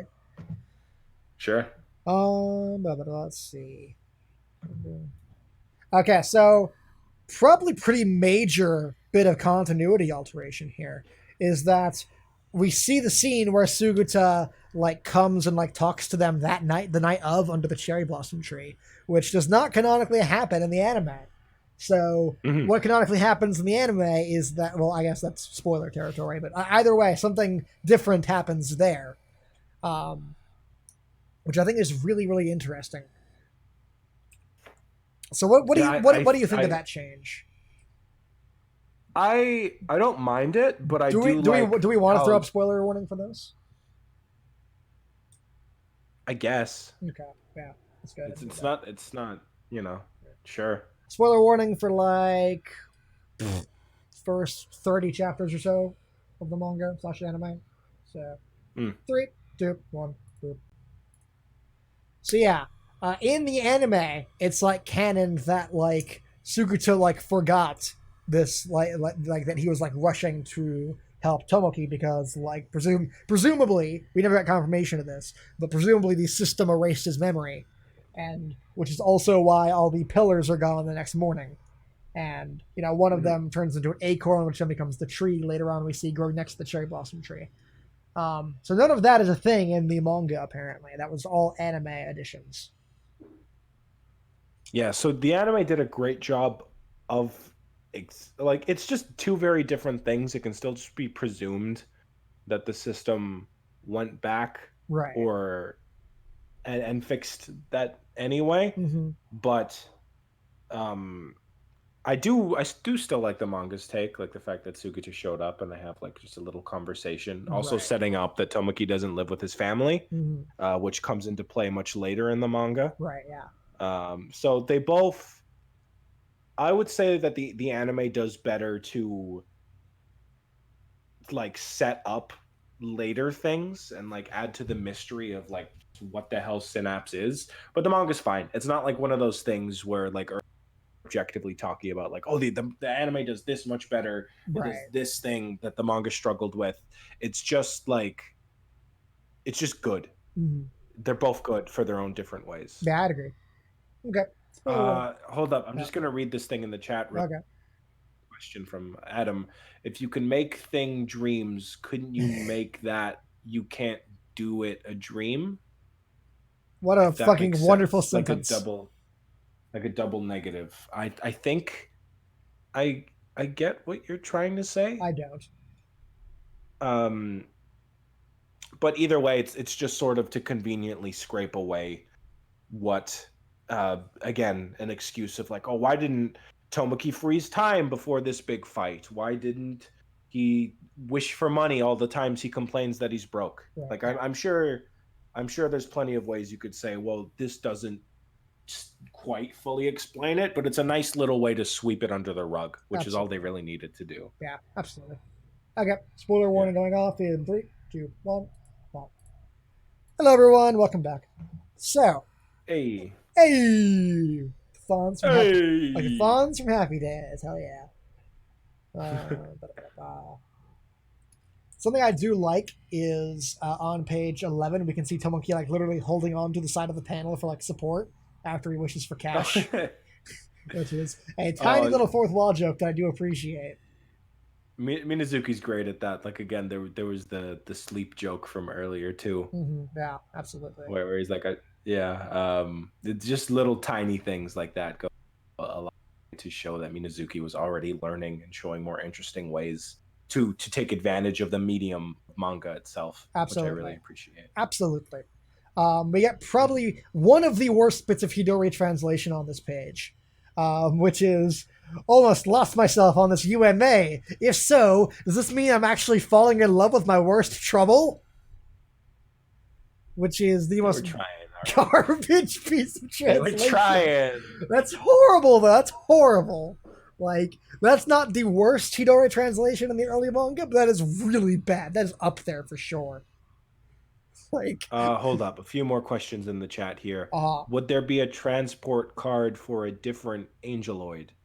If you mean that, like, the different angeloids carry, because they do specifically say that Ikaros is carrying old model transport cards, which they can only grant one wish before they disappear. Whereas when Nymph and the others come, they bring the new model cards, which have, I'm not sure if it's an infinite number of uses, but far more. Like without spoilers, there's another character in the manga, Yoshitsune, who uses the transport cards for some pretty cool stuff towards the end of the series. Absolutely. And those are with the new model. So yes, the other angeloids do carry different cards, and I suppose maybe you could argue that those could bring back the items that were used in the first chapter. But again, it's a sweep under the rug. Yeah, absolutely. Vapor Weeb, was it implied that Sohara and Tomoki are a thing as Daedalus? There were times that the manga like lean towards pairing them together, but it's the same as any harem, where it's like, well, they could be a thing. There's valid reason, but the end of the manga, the bonus chapters very heavily imply that no, it's Tomoki Ikaros. I would say. Yeah, absolutely. Yeah. And as for Master and the Assassin, yes, it is not. There's no Dewang in these, thankfully, but there are some weird things in later chapters, like Asis, that we'll get to. So yeah, I do like that there appears to be like there does seem to be way more money in the manga than in the anime. The giant pile on page 14 looks a lot more impressive. Although they do use what looks like real world Japanese currency as opposed to the fake Minazuki bucks with Peter on them in the anime. Which was a fun little bit of like other, Minazuki. I do believe that later in the manga there are like Judas bucks somewhere, but the anime specifically goes out of its way to show them, and with different characters from Judas. Right. There was Peter on one of them, and I think another one had Thomas or something. I'm struggling to remember the characters' names from Judas because I was never huge on that series, but There's a few of them, and there's other references within the first few episodes as well. Like there's the dolls from Messiah Sama and other things scattered throughout Tomoki's room. A lot of neat cameos. Absolutely. On page. Before we move on, real Uh-huh. quick, another thing in the chat, Justice Slaps, is there a device that could undream the devices that become a dream? Well, I don't think if Tomoki other devices, the tracking device would be really handy for when the characters get attacked. Well, now we're starting to go down a rabbit hole. Um, Tomoki does use like this. This is not the end of Tomoki getting devices from transport cards. Like we haven't even got to the quantum converter yet, which The does make quantum multiple converter. appearances. Ah, the quantum converter. That's my Yes, favorite device by far. but the Angeloids kind of already have tracking devices. I Like mean, and it's got a radar they're which can pick up anyone. yeah, Ikaros. There's already a gag that we'll see in one of the wherever the one with the exploding panties and stuff. That whenever Tomoki's in danger, Ikaros gains an ahoge on hair stands up like his, Oh yeah, her and little like so she can antenna hair always like wiggles. I love that yeah, and she detail. can. It's so cute. Me too. Yeah, she's always like master's in danger when it Yeah. happens. And then other than that, yeah, they all have pretty radars where they can detect each other from miles upon miles anyway. Yeah. Pretty much whenever an angeloid shows up, Nymph knows. So they Mhm. already have transport cards. Absolutely. Oh, wait. Adam added clarification, like a transport card for a different angeloid. I don't, since there is a limited number of, I don't think you could transport another one of them to you. They're specifically created to bring like devices from Synapse. Right. Um, You might be able to wish for although one of I the don't, cleaning angeloids. Those are plentiful enough. yeah, theoretically they could bring like a medical angel Yeah. Synapse, but they're Tomoki would just never do that. Yeah, that's true. Yeah. I lost my place in my notes. This mean I'm Yeah. falling in Where love with were my we? worst trouble. I vastly prefer the anime's delivery of like what Tomoki says on page 17, which is, and what else can you do with this? Anything, anything. And have something like this. Yes, it's possible. So like, or I guess it's basically the same as it was in the anime. I might have read that No, wrong. you can see it right there in the panel. It goes anything, anything. Yeah, okay, that's fair. So I Yeah. didn't. That yeah, okay. It's just the reason why you think it's funnier in the anime Is because of to go with it, and then yeah. then rather than just the face, you have like a slow turn with this like little Yeah, absolutely. Yeah. Yeah. Reading through this, I do miss all the great voice acting. Honestly, like It's easy to picture it in my head still, though. that's I true. love all Yeah, so absolutely. much. Okay.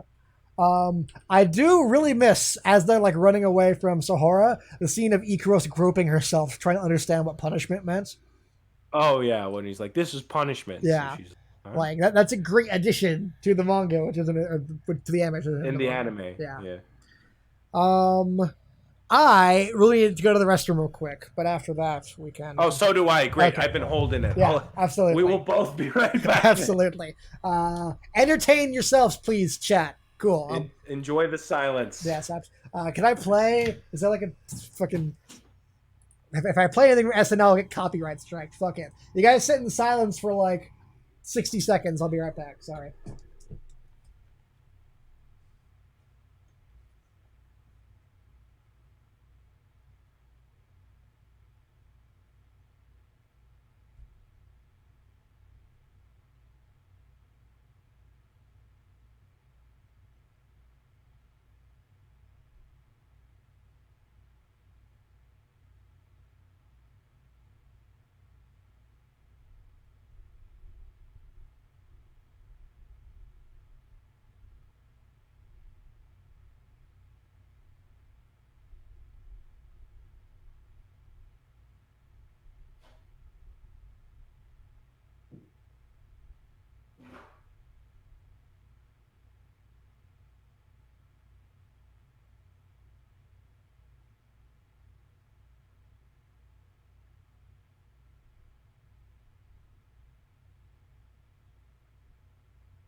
Okay, I return. Hello, chat. How you doing?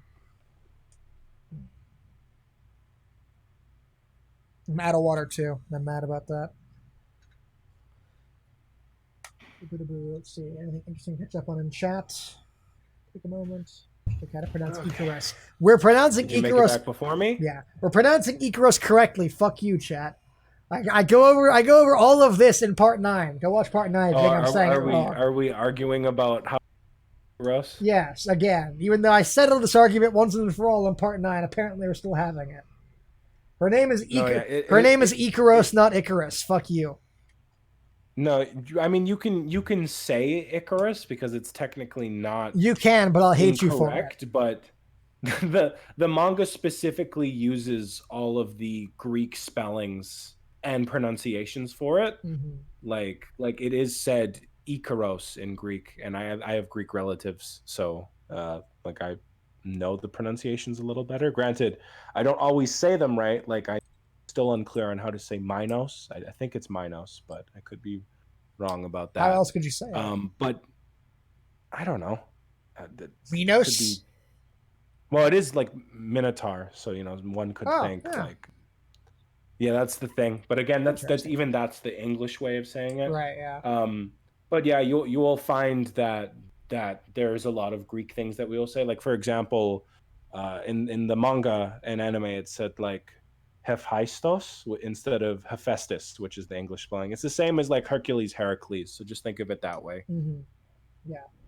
But when it comes to the actual Japanese characters' names, yes, Sai pronounces them wrong all the time. That you're free to like Sahora over here.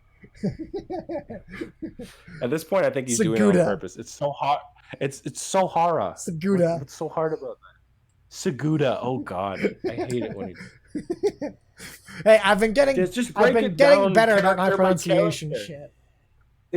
Oh God, you guys missed the old days back on Sai's old channel. How he used to say it. He didn't even say Angel Lloyd. He said Angel Royd. I stand by that, honestly. Like because it's stupid. No, it's not. Angel Fuck Lloyd. You. Like, okay, a robot is called an android. There's an R in it. No, but they're named after gynoids. You don't call it an andoid. That'd be fucking stupid. It's an angel. It's an angel android. So it's an angel roid. But you miss out. They're styled after gynoids, which are like realistic female androids specifically. So of course you just take the oid from the end of gynoid and you put it on the angel, so it's angeloid. You might be right. I am correct. Regardless, fuck you. You see this? He brings me in. He's like, Isaiah's the checker. He's right about. When I point out just how the series itself spells something. I'm wrong somehow. I say angeloid now because that's how most people say it. So I've adapted my pronunciation to the masses and what they like. It's not what the masses like. It's what's correct. Anyway, we've derailed this enough. Where the shit? The reason I wanted to go to the bathroom because I feel like this might be a decently like a chunk of discussion. What do you think about cannot rescind orders? Because my opinion of that, my opinion of that, to like set the stage, is that is a stupid cop out to like have the like fucking plot of the second chapter happen, and then once the second chapter is over, it's never brought up ever again. There's never another issue like this. Yeah, and the fact that like at the end of chapter 2, Tomogi's like, please rescind the order, and she's like, no, I can't. And he's like, please. She's like, okay, fine. Like, I get what Minazuki was going for because one can assume the reason why that's there is so that they can't disobey an order or like think for themselves and like logically choose not to. Mm-hmm. But there's no reason why if like say Nymph's up in Synapse and Minos is like, hey, fucking sing and dance for me like usual, and then in the middle of singing and dancing he goes, cut that shit out. Right, yeah. She would, of course, stop. There's no reason why she'd be like, no, I cannot rescind orders. I must continue to sing and dance. And then we get the usual beat session that he does there. Oh god, But like Minos would never in a million years order her to sing them. Have you seen what happens when that happens? Like God, it'd be a really short manga though. Like Nymph, sing and dance for me. Ah! And then he just fucking dies. Maybe that's what people synapse after that one occasion. But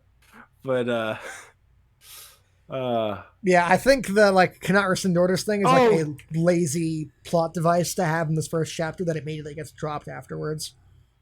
Oh yeah, we have been saying Hidoi wrong, haven't we? I think I've been saying Hideoi this whole time. I've been saying Hidori, but yeah. Hidori. Yeah. Are you confusing it with Hiyori? No, but like I just fucking I don't know. Yeah. I'm pretty sure. Yeah, Hoge. I'm glad you're. But anyway, yeah, it's pretty dumb. Right. Yeah. But it's a plot contrivance. It's simple. Yeah. That's it. Absolutely. It's stupid. Mm-hmm. And it never comes up again because Minazuki knew it was stupid. Yeah, that's fair.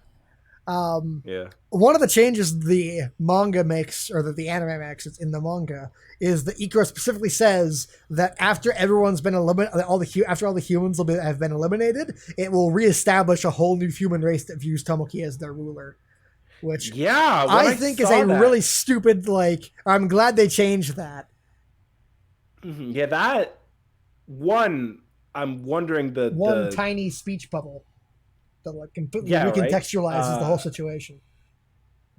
Yeah, because one, it takes away like the whole fucking loneliness aspect of Tomoki, absolutely. and like, and it's just weird. Yeah, agreed. Like how I get that like Synapse is all powerful, but just establishing an entirely human race that would all be inherently subservient to Tomoki has just weird implications, and it's something I'd rather not think about. Yeah, well, I absolutely believe Synapse could do it. I just think it's a weird fucking like.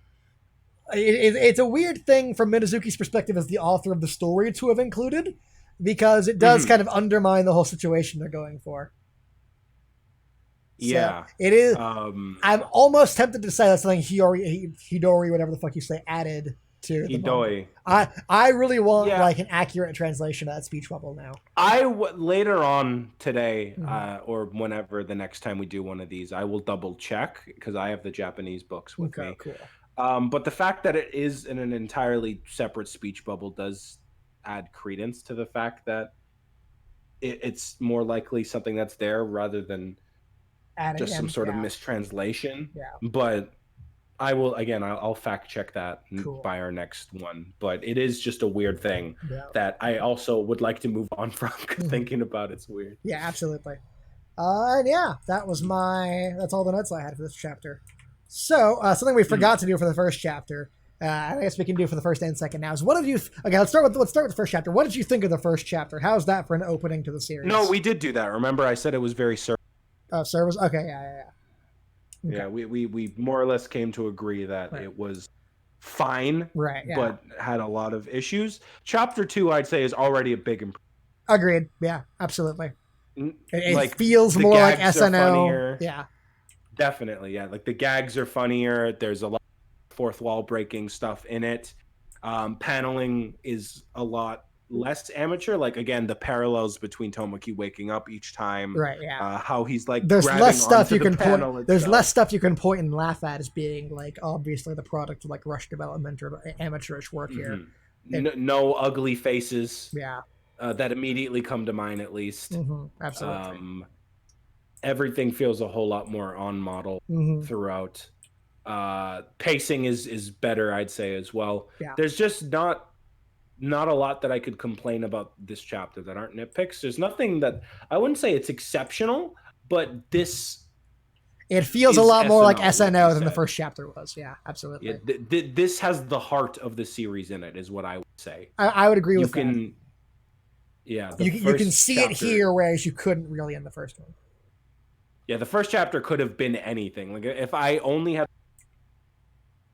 it's not something that I would have been immediately invested in. I would have just been like, okay, yeah, all right. That was a thing. Yeah. Yeah. All right, Chobits again, sure. This is like no, this is its own thing. Anyone remember Watch, Chobits these it's days aside worth. from us? Do you think? I mean, it's got good ass music, Yeah. so I still listen to the song. Or what about But Dear S? Do you think anyone remembers Dear S except for us? I don't remember Dear S. Do you think anyone remembers Dear S except for me? Like, Maybe Digi, bro, because he's just as much of a loser. fucking, do you really not remember Dear S? It's the, I'm sure if I looked at one picture, I would. It came out in like 2006. It's the other thing I always hear SNL get compared to aside from Chobits, or used to hear it, because it's about like an alien who comes to Earth and like she falls out of the sky and like imprints onto a guy and she has like a fucking choker and like I'm your master. And does she have like green hair? Yes, she does. Okay, yeah, I know. And the fucking opening song of the anime is like "I'm your slave," which is the fucking Damn, they got Nymph to sing the opening. I know, like it is the most tone deaf. Like holy shit, I can't believe they're saying this opening I've ever heard about. Like a cute fucking Japanese girl going, "I'm your slave." It's the fucking most tone deaf thing in the entire history of the fucking universe. Oh my god! It's chat. Have to look at that. Chat, you guys. Stream. Chat. It's called Dear S. DEAR. Capital S. Dear S. Search for the opening of it. It's spelled like deers. Yeah, deers. But capital S. It's fucking hysterical. I love it. Oh my god! It's such a shitty show too.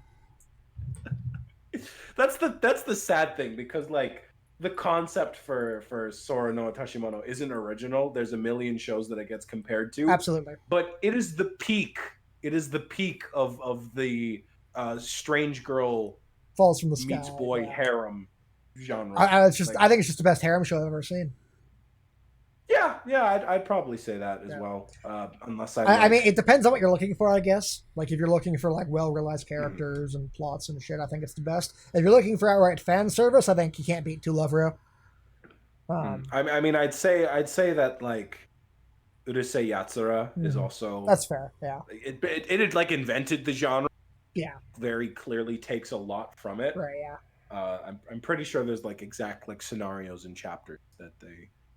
Yeah, I can't remember if it's pronounced Urusei or Urusei or however. Whatever. But yeah, I'm a big fan of Rumiko Takahashi manga. Urusei Yatsura is my favorite, personally. Absolutely. Anyway. Cool. Chapter 3. So, chapter 3. So in chapter 3, fucking Ikaros, like, everyone's like sort of just like catches each other up. We catch Sahura up on what's happening. Suguda gives us some explanation, a little bit about the cards and what they do and transports.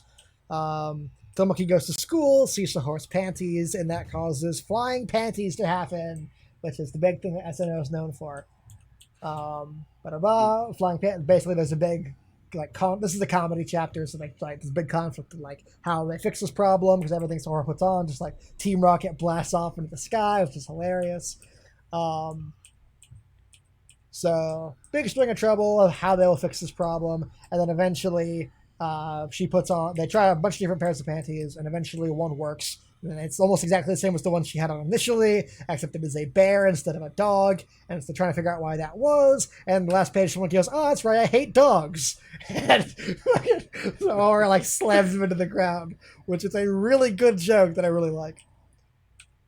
And the chapter ends by advertising they're going to the beach next chapter. And that's chapter 3. You see how much faster the rest of them are going to go by? Yeah, pretty much. Already? Yeah. Well, yeah. I mean, chapter 1 and 2 were like where the big plot shit happened. Now we're settling into a routine. So. Yeah. So, you have any thoughts about this chapter before I go into my notes?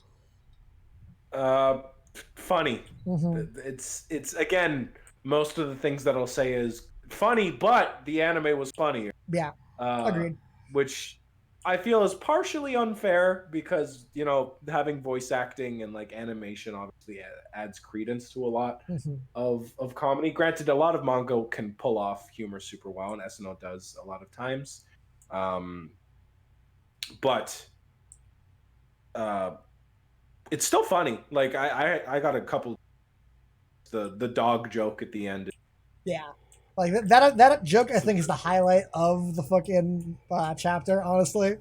Oh wait, there's my complaint now. biggest chapter, Sahara has no ass. Yeah, I was going to touch on that too. Like the fucking image of her bent over is the most unappealing panty shot I've ever seen in my entire life. Minazuki could not draw ass for his at least 20 chapters in. Yeah. And even then they weren't great. Yeah, no. God, like, it looks like she's wearing a fucking diaper. Like, it's so weird. Like, yeah, right? It's like all frumpled and yeah. It's just wrong. Oh, Chibi's started looking a lot better this chapter. Oh, I would absolutely. say. Like Tomoki's making like Tomoki's face in this panel right here, I think is like really funny and like really great. Mm-hmm. And also the proportions started becoming consistent. Like in the first chapter, especially Chibi characters where like his proportions are normal, but his head is like Chibi's head. Right. Yeah. Whereas in this chapter, you don't really get any of that. Mm-hmm. And the expressions that he make as a Chibi are a lot funnier without going stylistically in a different direction like that horrific face he made in the first chapter. I really love this fucking little like panel right here. The speed lines and everything. Like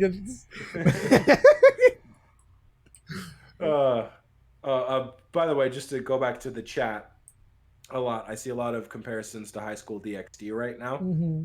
I have read a good chunk of the DxD novels, and I will say that the series does get a bit of a bad rep for being only fan service. I think that the characters in DxD get like a lot of development, and they're all like paid. Like they all get a good share of the spotlight, and Issei is a very likable protagonist. But I just like Sora no Tashimono more.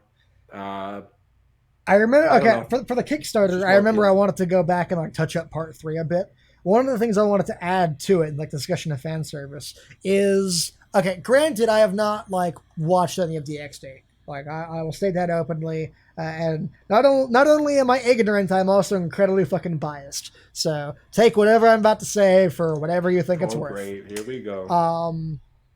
I think the fact that DxD is so focused on fan service would invariably detract from any character development that did happen. Like, I feel like the fact that there's almost a fucking quota of like tits we need to see every episode would invariably detract from how much I would give a shit about any other characters in DxD. I think it's a little different in DxD because it is embracing it and acknowledging it. It's not like you cut out that. What'd you say? Oh, I said it's different in DxD because it's not like it just stops to show fan service. It's like in the show's lifeblood, and it knows it, and it doesn't. It takes itself seriously, but also knows that it's being stupid and just has fun with it. Like Issei calls himself like the boob dragon. He has like a TV show where little kids look up to him. He like reinvigorates himself by like drinking titty milk. I like these ideas, but I picture SN. Like, you said like his TV show kids look up to him. I just think about that one chapter where Tomoki has the lightning dick, and like the mother and the child are like so thankful. And it's like, oh my god, like whatever DxD did, I think SNO is funnier. Like I haven't even seen it, but no, I would definitely, from my personal opinion, yeah. You see, you're side from people like you haven't even seen DxD. So that's very true. I'm ignorant on the matter. For me who has both watched the DxD anime and read a chunk of the novels, again, I like it very much. It's more of just a personal taste thing for me with Sora no Tashimono. I like the story more. I like the tone and characters in it more. But DxD gets a bad rep. Mm-hmm. Fair enough. Fuck DxD. It sucks. Master and the Assassins. Call me crazy, but what if SNO got a good game? I mean, doubt the DS that could ever one happen. wasn't terrible. Wasn't the DS one just a visual novel with like fucking like pervert sections? Yeah, but what else would you want? I don't know. Like a fighting game, I guess you could, but that would just be like every other shit. I suppose.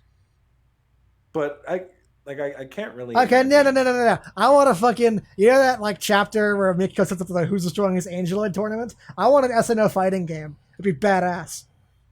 Oh yeah, and like the crossover chapter Yeah, They got yeah. That, like the who's characters the for strongest Minazuki. Minazuki? I want a Minazuki fighting game. I would buy that instantly. Yeah, you know what? Yeah, I would buy a Minazuki. Uh, Also, Jonathan Johnson. I thought I was gonna say Joe Star for a second. I agree with you. Tomoki is definitely a modern day Ataru Moroboshi. They act pretty much identical in the same way that he's like kind of that male tsundere, like just shits on Ikaros the whole time, the same way that Ataru would shit on Lum. But having like that deep seated affection. I would just say that the Tomoki's good side comes out a whole lot more than Ataru's, Right, because Ataru's like just a dick, and I love him for it. But you don't see that like wholesome, sweet side of him nearly as much. right.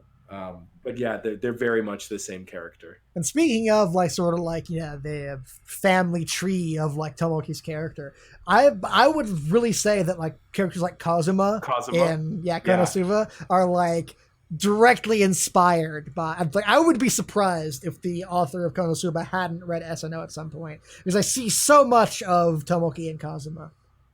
yeah, just the way that he's a smart ass and he always has like a reply to something, Yeah, and even absolutely. just like even the little like Cosmo Desu. That's like something that Tomoki's actor would do. Mhm. Just his little remarks in between people's sentences. Right, absolutely.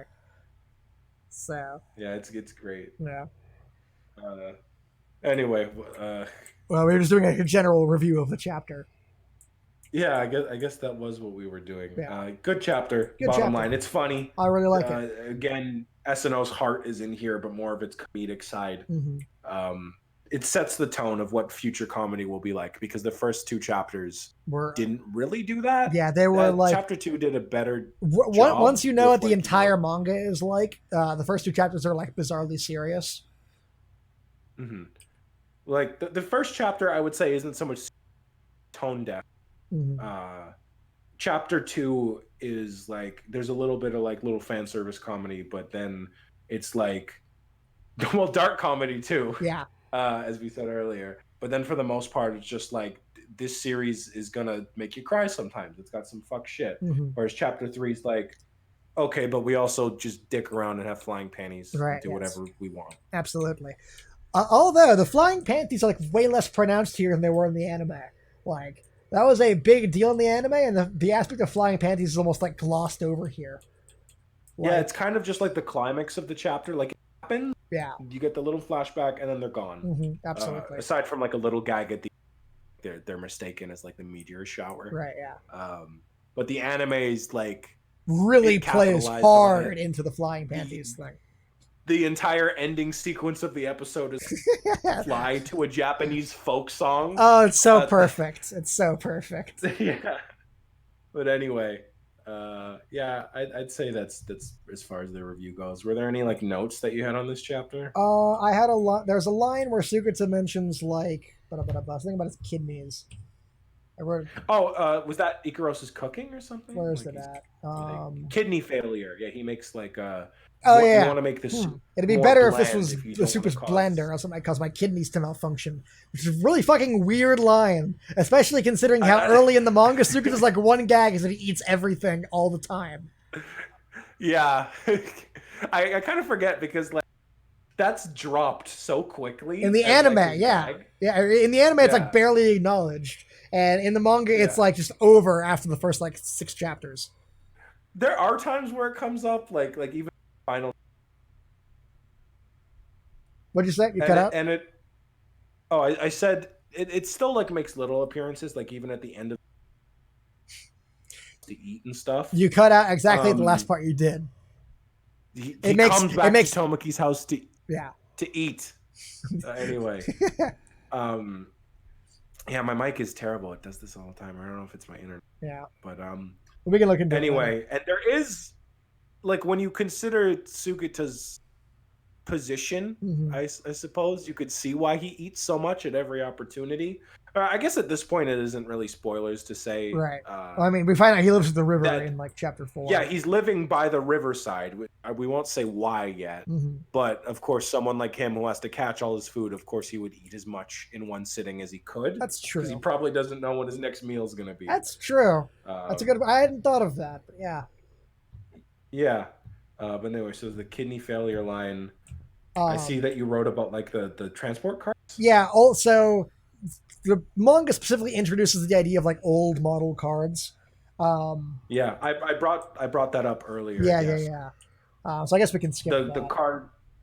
Mhm, But they, yeah, but I wrote that they do sort of get like, or I guess you say like when Niv shows up, she brings some newer cards. Is that official in the manga? I don't remember that. I'm pretty sure it is. I'll need to go double check, but yeah, I'm almost positive that like because Ikaros even had a limited set of cards that she shows. She doesn't have a ton. Right. Yeah. But once like Nymph and Astrea come, and they do show that they have their own cards with them at various points, like when she makes the gun to shoot the watermelon.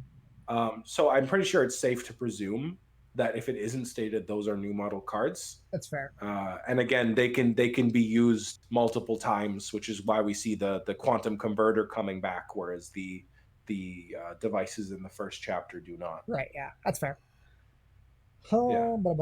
Anime adds in a nice character development scene between Ikaros and Sahara. Yeah, so as they're like putting on like Sahara's panties in the final scene at the house, there's like, there's a running theme throughout the episode of like Sahara being distrustful of Ikaros and like not particularly liking her. But that scene in the anime where it feels very weird to say, but where Ikaros is putting panties on her is like it's like the first bit of like alone time the two of them have together, and where like Sahara just like they get like a bonding moment there, which isn't present in the manga, and I kind of miss having that. hmm Yeah, and I get why for You get why for what? is that, huh? You get why you cut out. You get why for what? Oh, I said I get why it wasn't there in the for pacing reasons. You have a Right. certain Yeah. page count that you want to hit and a time to hit it. But that's what's so great about the anime is that they take every possible opportunity, every moment of dead space that would be there to include something special and further either make another joke about it or to further develop the characters, and it's really nice. Absolutely, I agree. I think that's about all we had to say for chapter three, Pretty right? much. Yep. Cool.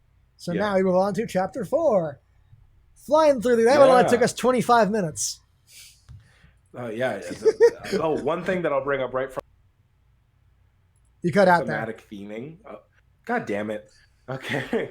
One thing that I will say, you didn't put a note of it, but Hmm. one thing that I really love is the thematic theming of the early chapters. Like if you notice, last one was soar, and this one sank. Hmm. Oh yeah, that's true. And and it's funny because when you read the titles in these early chapters, you can actually sort of see a timeline of the events. Like chapter 7 is called blown up, chapter 8's homeless. Which one Yeah, is just funny I on agree. its own, but it also literally explains what happens in both chapters. Yes, I love it. Yeah. Also, yes, to answer Uh, chat, Brudemeister is Isaiah's channel. That's his online name. yeah. Yeah, that's me. Yeah. Oh, here we go. Question, gentlemen, if you had an angeloid, my thoughts. Like Um, what would I do with it, or like which angeloid would I want? uh, Because I would absolutely have an Angeloid if that's the question. If it's which specific one, Nymph by far. yeah, if I had to get one angeloid, it would be one of the harpies, Harpy Senior. She's the one with orange. Yeah, Isaiah's favorite Uh, Angeloids are the Harpies, which is fucking weird. yeah, I love the harpies. I used to get a lot of shit for it back in the day because no Yeah. character. They were just one note villains. I Hmm. love the harpies. Um, yeah, and obviously, if you're meaning like what would I do with it, I don't fucking uh, know.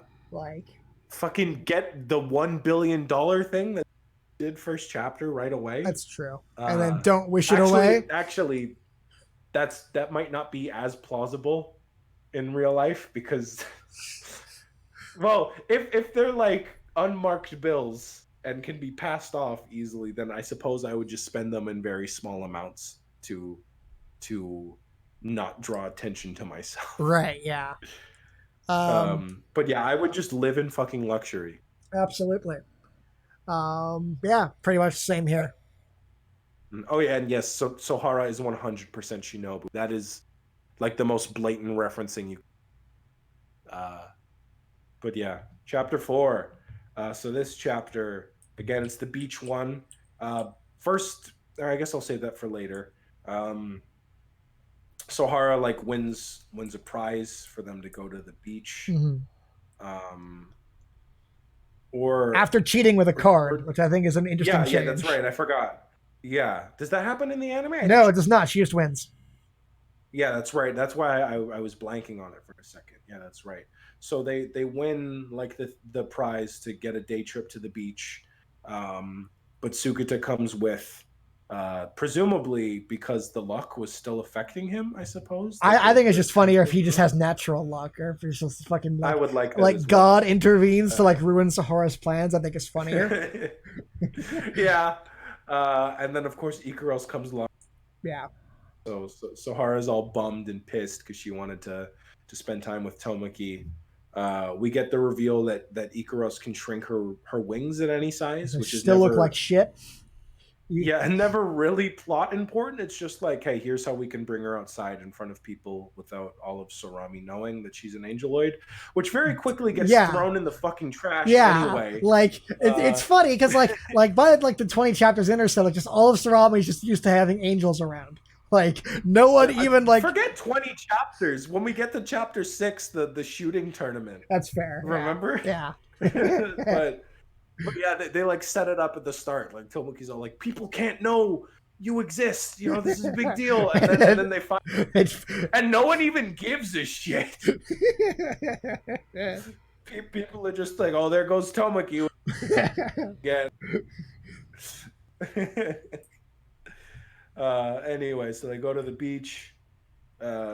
Sukita goes to the eating competition because again, that was like his one that's his gag. one gag early in the mug. Yeah.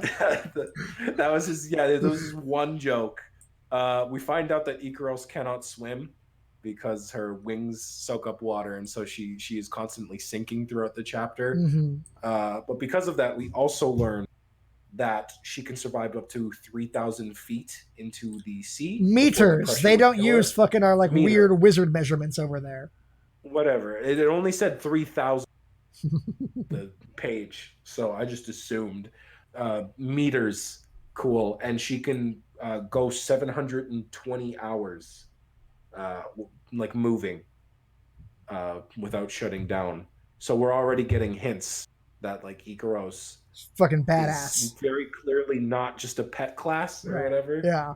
Um, but Tomoki tries to teach her how to swim, which makes Sahara bummed because she wanted to spend time with him. So she goes out in a boat on, and Guys. she reminisces over how like Tomoki at one point tried to teach her how to swim because she was never taught, which ties into a lot of Sohara's backstory because she was always sick as a kid, so she couldn't go out a lot. Mm-hmm.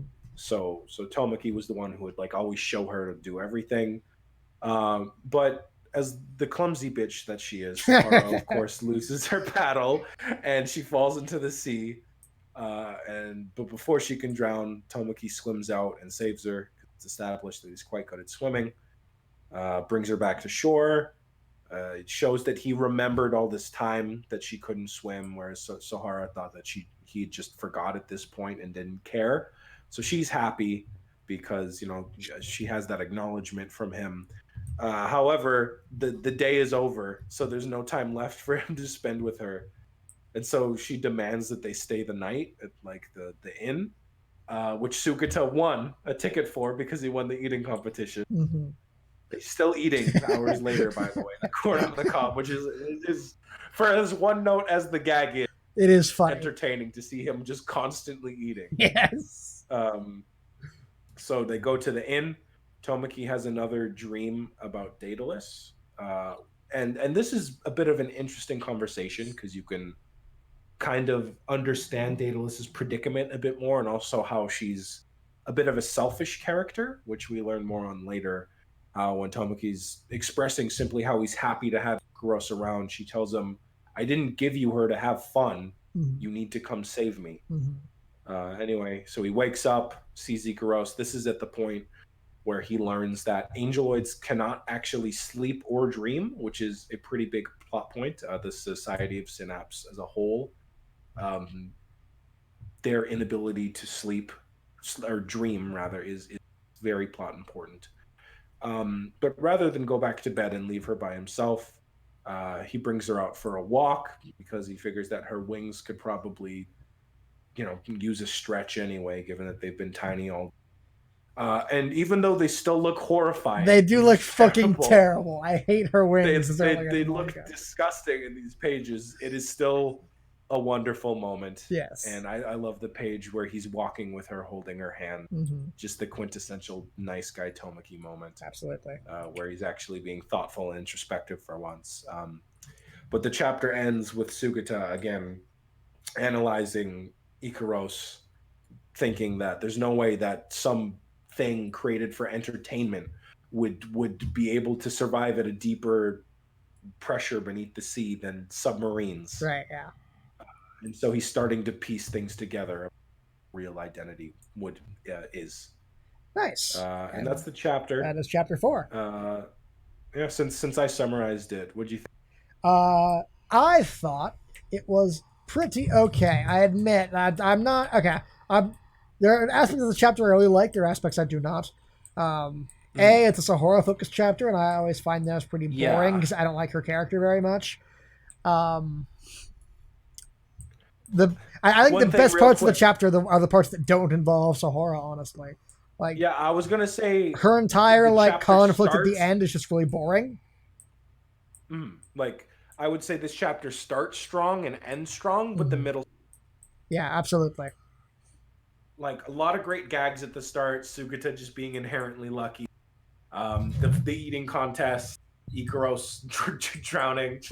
A lot of just funny visual humor. Yeah. Not so much, but the conflict with Sohara.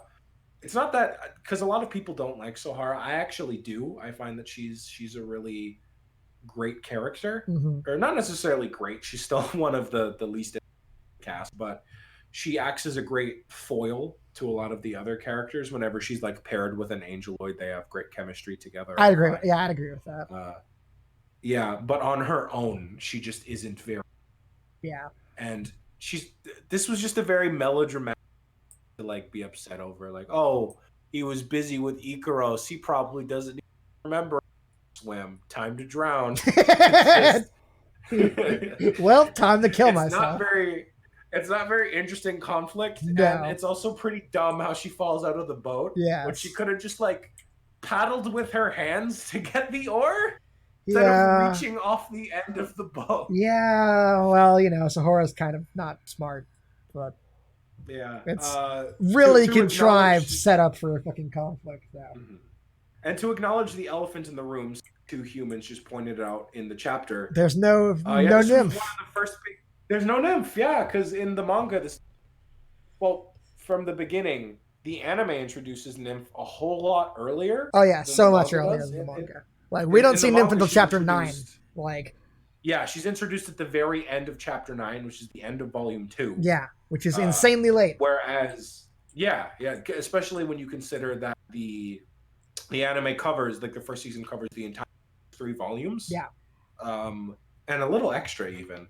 But she's introduced 2/3 into, or the 3rd volume. If you want a comparison, imagine if during episode 8 when Ikaros goes out into the field and has her fight with Nymph, imagine if that was the first time we met her. That's what the manga is like. Yeah, the manga introduces Nymph with that fight scene and much later. Yeah. Whereas Nymph is sort of I wouldn't say organically introduced. No. Literally the exact opposite of organically introduced. She just appears. Yeah, I mean there is that little setup in the previous scene where she's I found you. But then she's just there. Yeah. And we just kind of have to accept her being there before she shows her true intent. Absolutely. So it's more of a preference thing, I'd say, rather than one being inherently better than the other. I disagree. I think one is inherently better than the other. Well, that's just because you're a blind nymph fanboy. No. I think it is. I think there's a lot of characterization and development that is added by introducing Nymph so early. Well, actually, yes. I think that makes her a much more interesting character. Where we see her interacting with people before she shows up and just starts being a villain. That is true, yeah. Because how it goes in the She comes into the house the next chapter. She fucks around, trying to scheme her shit. Then she starts to like them. Then the bomb starts getting set off, and then the fight. In the anime, she shows up. She hangs out, slightly scheming. Mm-hmm. Then she tries to pull her shit. Then after the whole encounter with Ikaros, she's a lot more on edge and is more just focused on Tomoki. But that leads to her growing to like him. And so, yeah, it is a lot better paced in the anime. I will rescind my comment. Yeah. And it also has better explanation for. I'm sorry, Isaiah, but you cannot rescind comments. Oh yeah, sorry, I forgot. But anyway, Nymph also helps Tomoki get out to Sohara in time. Yeah, that's a change I really like. It is established that Tomoki's just really good at swimming. Like, it comes up multiple times, right, especially in some later chapters, which is great. Absolutely. So it's not like a stretch. No. It's not a stretch, but I think it's like way better character development for him to try and save her, and then Nymph to like pitch in and help. Because it establishes that Nymph, although Nymph is the antagonist for the next couple episodes, she's not like a bad person. And I think that's something that the manga doesn't have, and so she feels more like just a one-note wahaha villain for quite a bit longer than she would have otherwise. And I think introducing her earlier is a fantastic change that I really miss having. Yeah, that's true. This chapter, I think that's the gist of it. Yeah, we're also missing Mikako, which is sad because there's a lot of I forgot that Mikako, but Mikako was inserted into a lot of chapters. Yeah, like didn't originally belong in, which I like. She never exactly contributes anything. Like, you can always, after reading, you can very clearly tell exactly which scene she didn't belong in. Absolutely. Because she never does anything, but she adds for great, not flavor text. She's great for comedy. Like, she's great for like throwaway jokes. Like, I miss the Yakuza like setting up their beach spot here. I forgot about that. Yeah, there's Mikako's presence, even if she doesn't contribute a lot. Yeah. She adds to the comedy, and I like that a lot. It does, especially when we get to volume 3. Mm-hmm. When they save Nymph. Yeah. And Mikako wasn't in that scene. Weird. Yeah. Mikako just didn't give a shit, I guess. Nope. Not bothered. Which is also in character for her. That's very true. Anyway. Something I like about this chapter, I love how Suzuki draws animals in the show. Like, because they're all chibi cartoons, basically. This little fucking drama playing out under the ocean. It's like all the fish stare on in terror as little whatever these are, help me, mommy. The sea cucumbers. The sea cucumbers. And the fucking crowd's like, I'll let her see my power. Leave it to me. And then you kidnap her, release them. And then he just picks them up. Well, the fish are save us. You know why he draws them chibi though, right? Why? Well, just wait till we see Mikako's fucking dog next chapter, because it's horrifying. Oh, yeah, that's true. Yeah. It gets better at that. These are all so cute, though. I love them. They're great. I'm really sad the interactions with the crabs and the sea cucumbers was cut from the anime. Well, it wasn't cut, but they didn't add subtitles. Them. Yeah. Release them is a great line. We didn't get that in the anime. And the fish are running from her. Yeah, exactly. I think it's really good. Great. Oh god, I love the it was cut from the anime, but they included it. Or was that that was for the island episode. They kind of shuffled it over, remember? What? In the episode where they go to the island, the shows Ikaros under the sea and the UK. Oh yeah. Right. Yeah, so they take this little section and they just kind of move it elsewhere. Right. And it's great there too, but it just works so great in this chapter. Mm-hmm. Something else we missed out on with Mikako not being here is that scene where Sugato's doing Ikaros' specs at the end, and Mikako walks in and comments on it, and how sad she is, something so perfect and completely imperfect at the same time. Another thing that the anime added is that when Sugato was adding specs, he added her 3 measurements. Yes, of course he did. And it's just absent in the manga. And it is in character. Yeah. A little bit of a weirdo creep pervert, but That always weirded me out when I Right. saw it.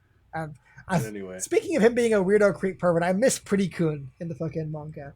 Like, she was in his introduction. she was like, yeah, but Like, for like one page though, like, and then she's never brought up again. yeah, her being a mascot is absent. Yeah, which I miss. All the pretty gags are great, Yeah. and like when Mikako's dad becomes a pretty temporarily and stuff like that. Well, like, I like Pretty the Second, the fish, which he just. Oh yeah, and he just leaves. Yeah,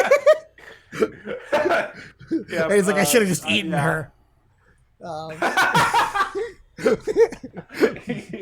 Yeah. The anime has tons of its own yeah gags that I adore that are missing in them. We also miss out on the scene. Chapter. We also miss out on the scene of Ikaros like saving Nymph by like activating her powers when those two guys. Yeah. Although that scene is literally like repeated in the anime during the Mikako bathhouse thing, so I don't necessarily miss that. Yeah, because when it happens in the manga during the Yakuza scene 1, it's a lot more serious, yeah, and it leaves a lot more of an impact. Whereas in the anime, you basically see the same thing twice, right, and it's not as impressive either time because of it. Absolutely, I agree. Whereas in the manga, when it first happens, and when we get there, like, God, the art was fucking amazing. Yes. But anyway, yeah.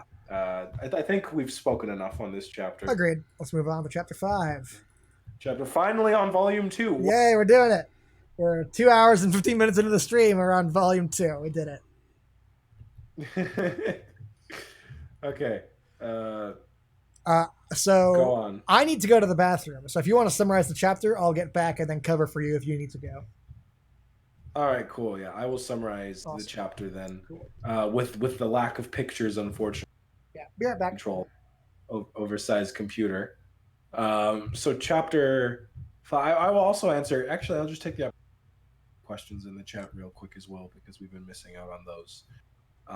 So I'll just do a quick scroll through for the past few minutes. That we're running from the minigun. Yeah, we'll soon. Her wings look like toilet paper. You're not wrong, and it's very unfortunate. Lazily done, originally made of light.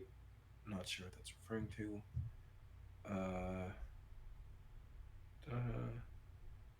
My favorite characters and chapters. God, my favorite Angeloids, as I said earlier, are the Harpies. But my number one favorite character will really enjoy his presence in the show. He's funny. He's badass. He can flip from being like serious and hilarious at the drop of a hat, and I feel like he fits the role of a protagonist perfectly. I just love him. I also really like Astrea. I feel like she's very underrated and is seen as the fan service tool. But in the manga especially, I think she's one of the most developed characters, and I like her a lot. I return. Let's see. Oh, hey, sorry. I was just answering some. Cool, you're fine. I felt like it was awkward to go without the pictures. Oh, yeah, that's fair. There was a lot of things the anime that they. Yeah, the anime does great. I've been saying and adding a lot of like lore and character interaction. Blah blah blah blah. I was always confused on how Nymph suddenly appears in the anime. I was until I realized on like my third watch on the anime. This is very important. There are multiple post-credit scenes in almost every episode of the anime that add a shit ton of build-up to future episodes, like Chaos. Like you actually like see her like birth. Yes. In the anime, if you just stick around till after the credits, there's a lot of Daedalus scenes that you miss if you don't watch till after the credits. So if you ever watch the anime again, SNO is like a Marvel movie. You have to stick around after the credits. No, yeah, exactly. So just. Yeah, there is a scene in the episode before Nymph appears where she's like watching the house after the credits and like yeah, she confirms she Ikros like is there and then herself. flies away. Yeah, so there's a lot of things that you miss out if you don't watch. And I'll say that in general is something that you should do with anime because there's a lot that people tend to skip and Mikako's Ryoko Mendo. Yeah. No, I don't think I can argue with that. How would you think SNO would end if Minazuki? Probably not that different from how season 2 ended it. I feel like. Oh God. unfortunately, some bullshit way to tie up, and then just leaving most of Synapse unresolved. They'd probably, yeah, I feel like it would just be how season 2 of the anime, just stopping there, Right. Yeah. uh, which is I'm very glad it didn't. Oh Um, yeah, absolutely. is there anything else to know about how Sohara is dataless? There's a lot, and we'll be going through whenever there's like a bit up in discussion, because but I don't want to like spoil everything before we get there. Yeah. But there's a ton of cool info and hints that we will come across as it goes on. Absolutely. Anyway, chapter 5 now. Chapter 5. Starting off with Woo! a color page. This actually looks decent. Like, this is probably the best color page we've The had wings so don't far. look like garbage. Yeah. Like, I am I like the surprised. very pastel Yeah. colors. And this that little are like used. Chibi Ikaros here looks cute too. Like, Yeah. So this chapter is the one where they go to Super. Yes, that's right. So it starts off with them like doing. It's like super complicated math, which I wish was translated into English, but it was not. So they just complain, Tomoki's trying to get Sohara to do it for her. And then Sohara can't figure it out either.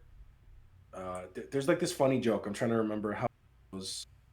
Oh yeah. Sohara asks him for help on a question, and he says like, if you don't understand it, how do you expect me to, you idiot? right. Where like he's insulting her for thinking he was intelligent. Yeah, that little panel there. Yeah. Yeah. Oh wow, it's even ruder than I remember. Mm-hmm. After you think it through. I love how much of a condescending prick he is. Oh, absolutely. But anyway, they say that they'll go to Sugata's house about it. And this is really important, like lore here that is kind of touched on for a couple of chapters and then forgotten about until like the very end of the series. Yeah, we forget about in like chapter like 60. Like, yeah, so they go to Sugata's house, and none of them say, or rather, a house that has Sugata the name on it. Yeah, they go to the Sugata household, mm-hmm. and none of them claim to know who Sugata is. Mm-hmm. And so they run into Mikako for the first time. She finally appears. Woo! Yeah, you see her scary dog because Minazuki was figuring out how to draw animals. I think it's cute enough. I don't know, dude. Something about those eyes. Anyway, it looks like Jeff the Killer. But anyway, so Mikako does her usual like teasing of them. It's like that one girl from Full Metal Alchemist post like Chimera. Edward. Edward. That's horrible. Word. I feel bad for laughing. Have you seen that fucking like shirt floating on the internet of like Nina and the dog doing like the Wonder Twin powers combined thing? Yes. So you know Mother's Basement. Yes. I went to an Annie. Not only did we see it for sale, but he owned one. Nice. So I was very upset to see people wearing it as much as I love the shirt. I saw a guy wearing it and just fucking like, wow, I was shopping for groceries one day. And I went up to him like, hey, like I hate your shirt. Fuck you. And he laughed. Everyone who wears that shirt. Yeah. Cunt. They know they're assholes. Anyway, so Mikako tells them that Sugata actually lives down by the riverside. Mm-hmm. And so they go down there and see him fucking spearfishing. Which is awesome. Which is awesome, yeah. I love Sugata. He's great. You find out that he has like one or two pairs of clothes that are all identical. Mm-hmm. Like there's a gag later that says that it is his only pair of clothes, but you can see that he has more. Right. It's just that it's the same shirt and the same pair of pants. Right, yeah. And he even has like a little like house sign for his Sugata family name on his tent. Which I think is cute. It's adorable. Fun little detail. So Sugata, of course, effortlessly solves the math problems because he's a genius. Mm-hmm. But then he tries to get Ikaros to do it because he's still evaluating her skills. And she is incapable of solving the math problems, or at the very least, she chooses not to write anything other than master repeatedly over all of the pages, which Sugata gets even more suspicious of, seeing that she's like an android. So they talk about Synapse. Gynoid, God, Isaiah. Shut up. You gave me Anyway. so much shit for saying she's an android, and now you're gonna be I like, was "Oh, I she's was an android." explaining So why it is not Angel Royd. fuck Anyway, you. so Sugata takes note of that synapse stopped above Sarami and has remained there. Normally, it like continues to hover around the entire planet, but for some reason, which we know is because Ikaros is here, they have just stopped. Mhm. And while Tomoki offers to let like Ikaros fly him up there, Sugata refuses because he says he wants to get there on his own. That's interesting. Which I'll talk about seems, that later. yeah. Well, I think we We're both gonna know touch. why. Yes, that's interesting, and I want to touch Yeah. on that. Anyways, Anyway, we'll need a spoiler for yeah. that. Yeah, no need to talk about that yet. That's something we can bring up when we get there. But let's just say the series would be over a whole lot sooner. Mm-hmm. Anyway, so Sugata's more or less just asking them for help while he prepares his flight test the next day now that his glider's all fixed. And they help him like fish for dinner. Some fan service happens. And then Ikaros comes back from where was it? The Amazon? Yes. Yeah, holding the world's biggest fish. Yes. I think it looks bigger in the Anna too. What you cut out? I said I'm pretty sure it's bigger in the manga than it was. Yeah, it is. Too. Absolutely. Yeah, and in the anime it's like big, but in the manga it's like huge. It's it's like a freaking Shadow of the Colossus boss or something. Yeah. Anyway, and so we discover that Ikaros can fly at Mach 24 because she got to the Amazon River and back in a matter of moments. Yeah, to get the world's biggest fish. Yeah, I love that. In case you don't know what Mach 24 is, that's 24 times the speed of sound. Yes. I think, like, what is it? The Blackbird can fly at, like, Mach 4? So yeah. The SR-71 Blackbird, the fastest plane that humanity's ever built, can fly at, like, 1/7 of what Ikaros can do. Yeah. Anyway, so they all just have a little laugh. Everyone's, like, thinking that it's all so fun. Ikaros is here, except Sugata, who's just getting more and more suspicious of her. Mm-hmm. And so he confronts her at nighttime, tries like drilling her about questions, but she actually has no knowledge of it. She has very little information on Synapse, as she established earlier in the few chapters. And what does she say? Oh yeah, she simply goes over about how even though Tomoki stay by because he's always getting angry and frustrated with her antics. So Sugata calms down and instead decides to show her some kindness and tells her to just learn to appreciate happiness and like understand the feeling, and says that he hopes that her and Tomoki never have to part ways. Then Tomoki goes off the glider, which is I love his face on the page, and Sugata's little thumbs up when he like pushes him off the side. Is that a thumbs up or is he pointing? Yeah, it's a thumbs up. I think it's a thumbs up. Yeah, it's a thumbs up, which is great. Yeah, I agree. I love that you can still see his little glasses. I also love that whenever Sugata's chibi, he's still taller than the rest of them. Mm-hmm. It's a fun little detail. Yeah. And then Ikaros just says that, you know, she feels like tingliness inside her chest whenever she's around Tomoki, but she doesn't understand if that's happiness or whatever it is. So Sugata says, let's call this your homework. Just stay around him and then report back to me when you've understood the feeling a little more. So that's the chapter. Nice. Yeah. I think it is a pretty damn good chapter. Yeah, there's not really anything to complain about. Yeah, I don't think it's really that funny. I think the anime adds in a lot more humor to like the humor bits. But I think the like serious moments that come later in the chapter are done really, really well. Yeah, like a lot of the early chapters. You cut out there. Set up. Oh, I said like a lot of the early bits in the manga. There's not a lot of like jokes, but it's a lot of visual gags. Right. Yeah. You know, like Sugata's spearfishing, his little expressions all the time. Tomoki freaking out. Again, the insects, like they have little faces, the dragonflies when Ikaros catches them. Yes, I love the little Just dragonfly that Ikaros captured here. It's little like eyes. yeah, like there's just a lot of It's got little like details Groucho that, Marx like fucking eyebrows. I think that's cute. yeah, uh, it's it's a pretty, again, not one of like the most solid, or not one of the funniest chapters, but it does what it sets out to do well.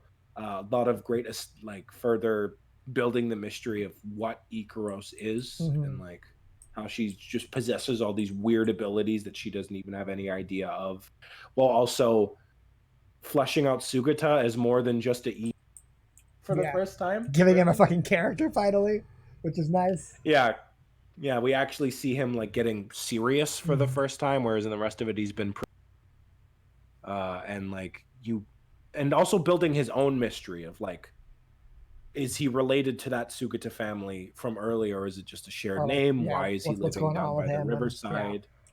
Yeah, what's his relationship with Mikako? Why does she know these things about him? um so yeah, it's just a good chapter.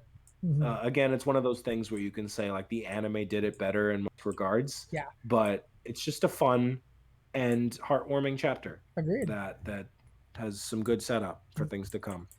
So first thing in my notes I want to talk about is Mikako and her introduction, um, Yep. because I gotta say, not like this was a fine scene in the anime where we've already known her, but as a like first introduction to her, it's really fucking boring.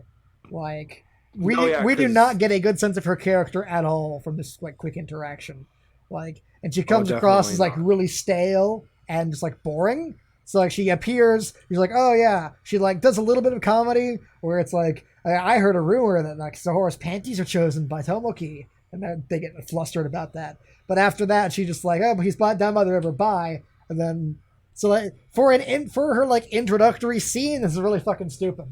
Um, this is not a Yeah, like problem in the anime where we already know about her, and we've gotten more scenes with her there.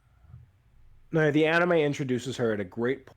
It immediately tells you that like what she is. Like her very first thing is, it establishes that Sugata's her best friend, and yet she has life insurance on him and Yeah, is basically betting on him to fucking die so she can go on go on a a fucking cruise. tour on a cruise. Yeah.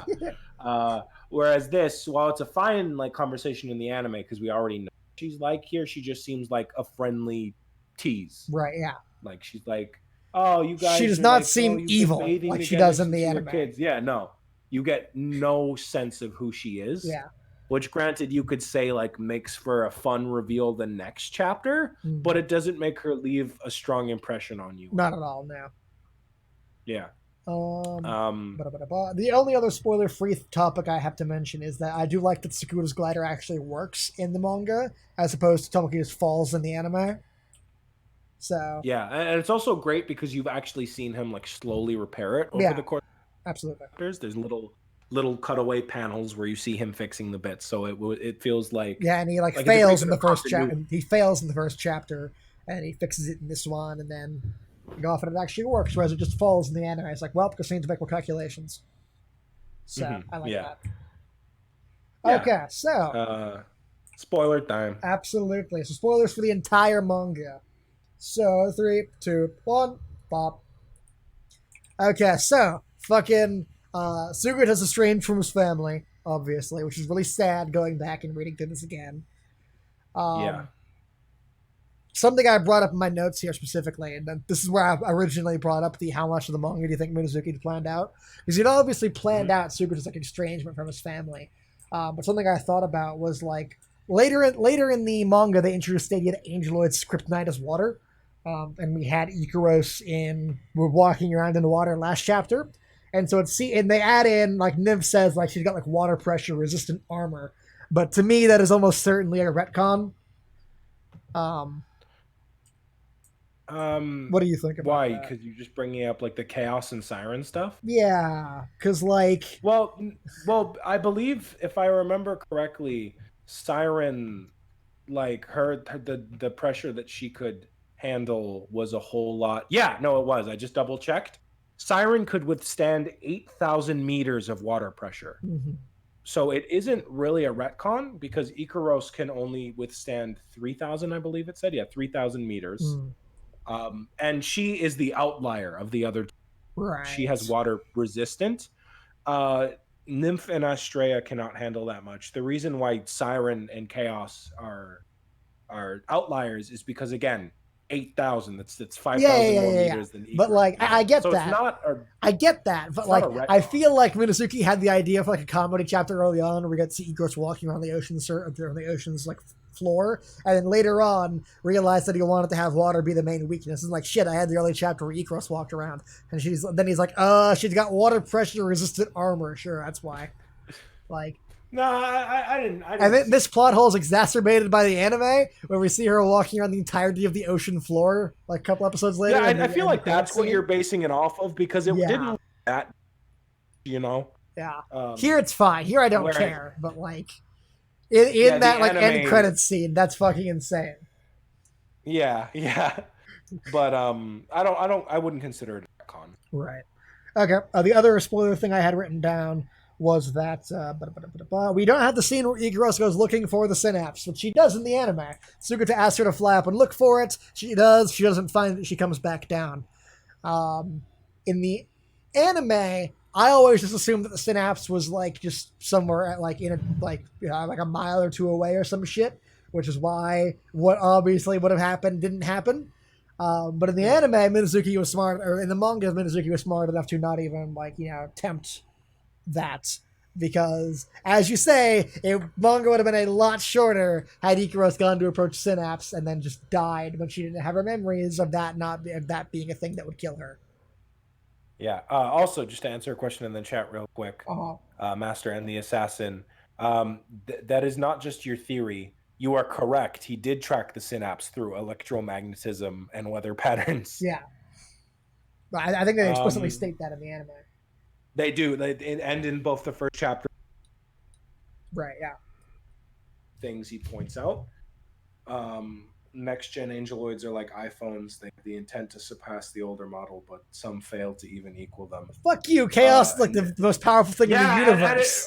I don't know. I would say that Chaos is more like a Galaxy S7. Yeah, exactly. Chaos is like fucking. It's like an atomic bomb. It's like a block of TNT.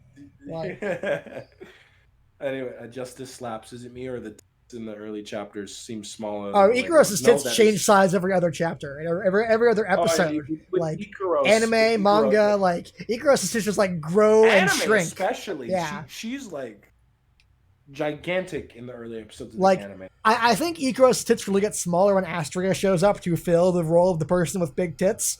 Same with Sohar. Well, Sohar has like a gradual growth, which is canonical. Right. But I just in my mind I see the whale jumping out of the water. that was great. Anyways, Anyway, take the spoiler down. yeah. Cool. But welcome back, everyone, to the non-spoiler. So those are our thoughts on chapter 5. Yeah. So now on to chapter 6. That one took us like 15 minutes. We're getting better at this, guys. Yeah, we're getting better. We're getting better. We'll be done in 4 hours. That's probably not wrong. Oh god. Well, I wanted to imitate EFAP, and here we are with fucking a 4-hour stream. Great job. Yeah, thanks. I need water. Like, my throat hurts. I'm not used to this shit. I haven't talked in months. Variable boob corks. But yeah, I remember that joke from the subreddit. That's good. It's the first time I've heard of that. So yes, this chapter is the survival game chapter. So Good chapter. absolutely, yeah, this one's good. So we get the episode starts off and they're at like a Japanese festival, which I would love to go to at some point. If I ever like visit Japan, it seems like a really cool place to be. And Got like a great cold open. absolutely, yeah. So Tomoki wanders upon a tent reading Judas with a bunch of like birds sitting at the front of it. And all I can think of is the fucking like bit in like the change credit scene in episode 9 where the birds fly away and Zero's just covered in shit. That's just a really good joke. It's all I can think of now. Yeah. The birds all fly away and reveal Zero, a man from Judas, Minazuki's other manga. So Zero is running a like airsoft survival game, battle royale thing. Again, SNO like popularizing all these trends before everyone else got around and stole them from it. So basically, we're going. But SNO was Hunger Games before Hunger Games existed. It was fucking Infinity War before Infinity War happened. Like so much of popular culture is just ripped wholesale from Sora no Tashimono, and I really hope the executives out there feel bad about their decisions. Anyways, so Mikiko says so we get more of like an idea of what Mikiko is like this chapter, or like we see more of her sadism. The rules are simple. We use air rifles to shoot everyone in town. The winner gets 10 million in cash. And so now the entire town is going to kill each other. And game starts. We see a bunch of like side characters like the fishmonger, the lady from the convenience store. We don't see the old granny in the manga, which is sad. She's the best one. I agree. I absolutely agree. Which is sad we don't see her here. So they have a fight scene for a bit. And then there's a sniper. Sugata like saves Tomoki. I think it's a cute detail that he like doesn't like want to kill Tomoki even though he easily could. So he snipes everyone else, but then notices that Mikiko is also sniping. So they shoot each other. Their bullets meet in midair, which is funny. That explodes. And then they like decide to run down and like melee combat each other, which is great.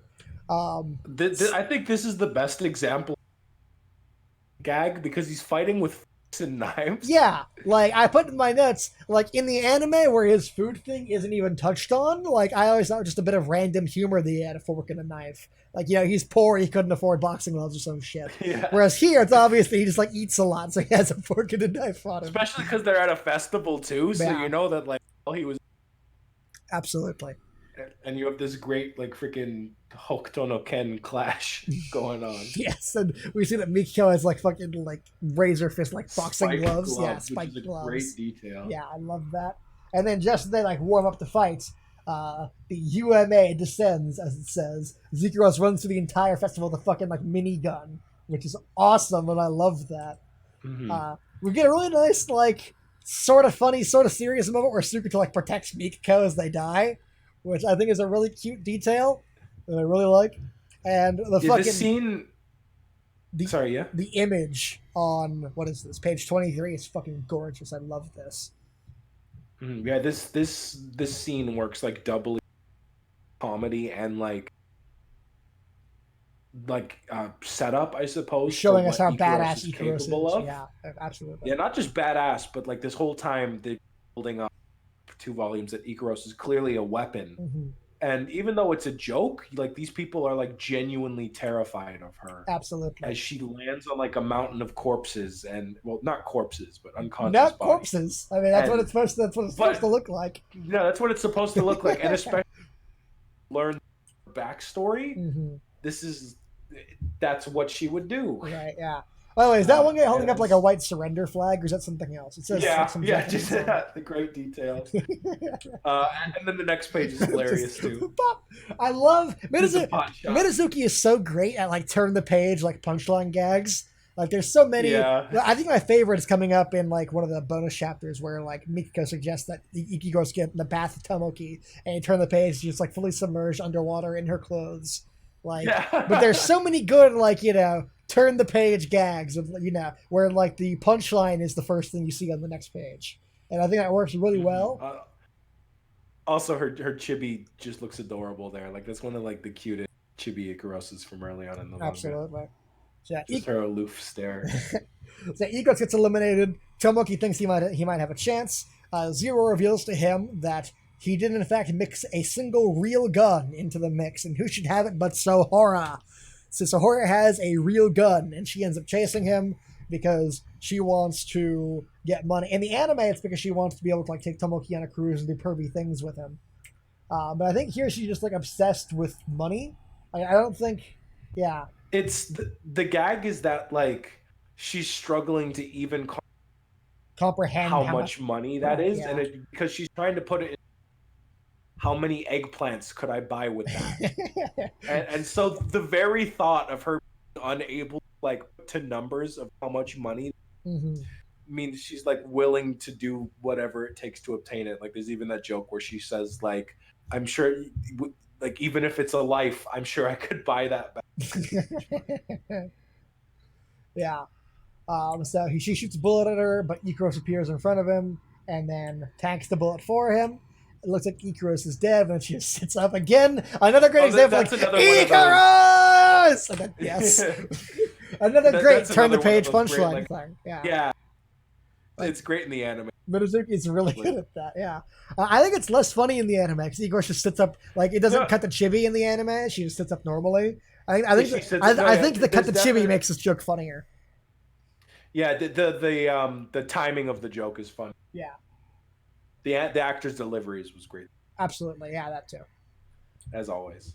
So then, Sahara realized that she had a real gun. She gets sad. Tomoki asks her if Ikaros blocked the shot because she knew she'd be fine. And Ikaros is like, no, I didn't know that either. And Tomoki flicks her on the head and says, don't do that again, then. Because I wouldn't want you to die to protect me. But then they realize that the survival game's not over because Tomoki and Zero are still in the match. And then Zero fucking shoots him. And then, or does Zero shoot him? Or because I don't. Yeah, no, yeah, it's not really see the birds taking off. Right. Yeah. But yeah, he shoots both Tomoki and Sahara Okay. to steal the prize money. Fair enough. Yeah. So he gets that. That's the end of the chapter. Yeah. I think this is the funniest of the chapters. Oh, absolutely. Of the comedy chapters, this is the best.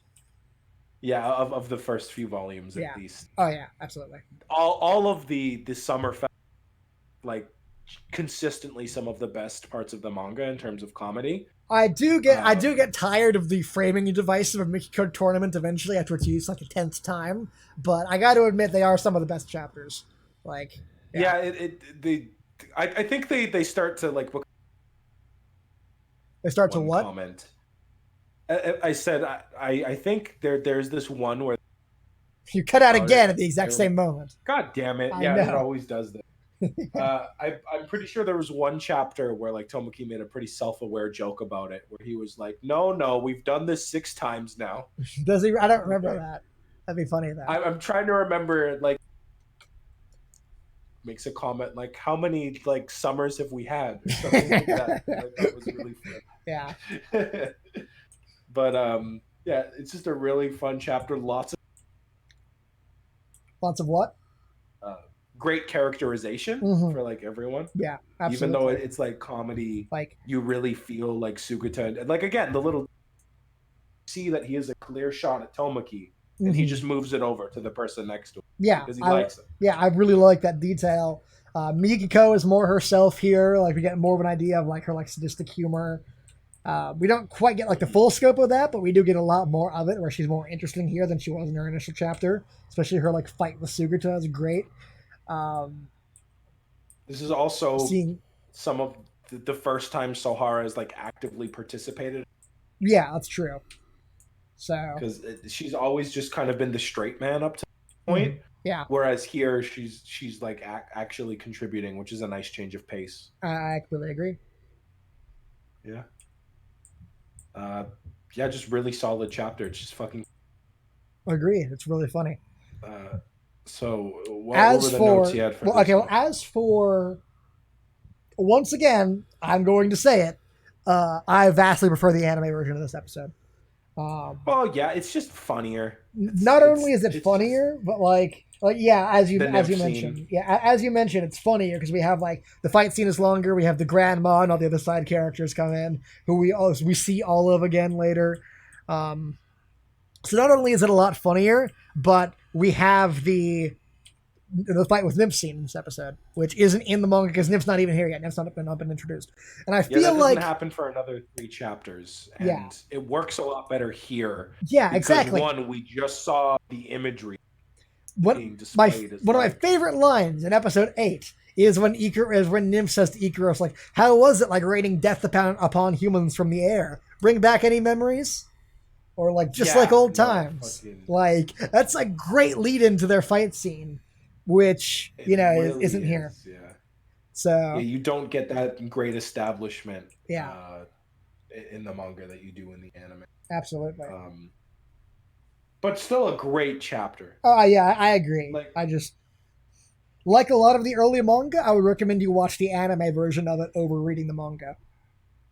Yeah, that's the issue. Where a lot of even with chapters will be like, it's great, Hmm. but just not as good as in the anime. Yep. But again, there are like a lot of one-off gags in this that Right. flow way better than the one in the anime. But Absolutely. I would say that the additions in the anime is Mhm. again the grandma. She is the funniest side character. In this I entire agree. thing. And the fucking end credit scene where they have like the shootout festival, like the gang, like they're like riding off into the sunset Oh or yeah, they whatever. frame it Yeah. like it's yeah, like they're a desperado gang. Yeah. It's great. Absolutely. I love that. Yeah. I will say I fucking adore Ikaros in a tux. Like Oh yeah, Ikaros is she just looks like super. Ikaros is fucking hot like 99% of the time anyway. Ikaros is really fucking hot in a tuxedo. I love that shit.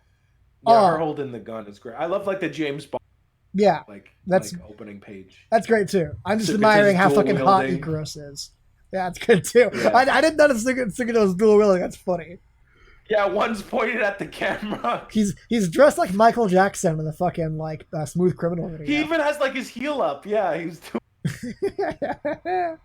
That's really good. Oh, that's such a great detail. Yeah. Now I already explained. What'd you say you cut out during all that? I said I already knew before your notes you were going to get me to explain who the fuck Zero is, right? Yeah. So, do you want to explain Zero while I get water? Yeah, for sure. Just go to a page of him. Awesome. There you go. So it all Zero. cool. Yeah. I'll be right back. So a lot of people mistake this guy as Judas because he always has the sign Judas above him when he participates in these things. He is not Judas. He is from the manga Judas, which is another series by Suminazuki. So when he hangs up that sign all the time, it's just meant to advertise the manga. So it's like a fun self promotion. His name is Zero, Zero Maschettiano. I don't know Italian, so I'm going to pronounce his last name wrong. But he is essentially the main rival character from Judas. He was one of Judas's hosts, because if you don't know, Judas in the manga Judas is basically like a ghost who he can possess people to give them his power because he's like the spirit of death. But he separated from Zero. He abandoned him, which took away Zero's ability to die. So in the past 3 years that they've been separated, Zero has become like the most wanted criminal in the world. He has a $9.9 billion bounty on him because he's personally killed over 20,000 people in just 3 years.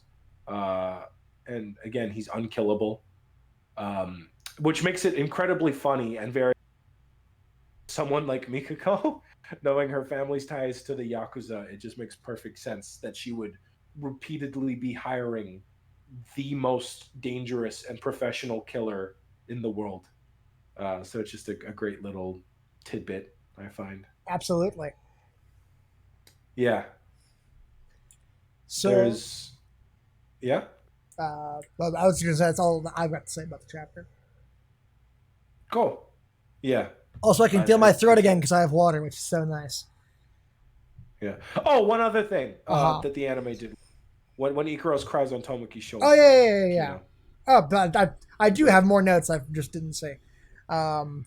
Fucking yeah, when Ikaros is like approaching them, I just in my head I heard like on that day humanity received a grim reminder from fucking Attack on Titan. Yeah. Yeah, as Isaiah said, I missed this. I missed having the scene where Ikaros like cries on Tomoki's shoulder, like after her emotions were Yeah. unlocked and being like really emotional after like fighting him. So But again, I really we'll missed just not get having that that scene later. in the manga. Yeah. Anyway. Yeah. Chapter on to 7. Chapter 7. So I guess I'll explain this one real quick. Sure. The fastest way to explain this chapter is Panties better come in back. the anime. Yeah. But yeah, Panties come back. One thing that I like is This chapter's probably one of the part worst 2. ones early on. Yeah. Instead of part 2, it's called Pantu. I like that. The Pantsu. Is that Hidori though? No, that's the Japanese. You can even see the katakana. Okay, fair enough. It's Pen even too. written like that. Okay, so It's even Sumizuki written is like clever. that in Okay, cool. Japanese. Yeah. Also, the panties are saying panties. Yeah. The panties can speak Imagine if I went around just going, human, human.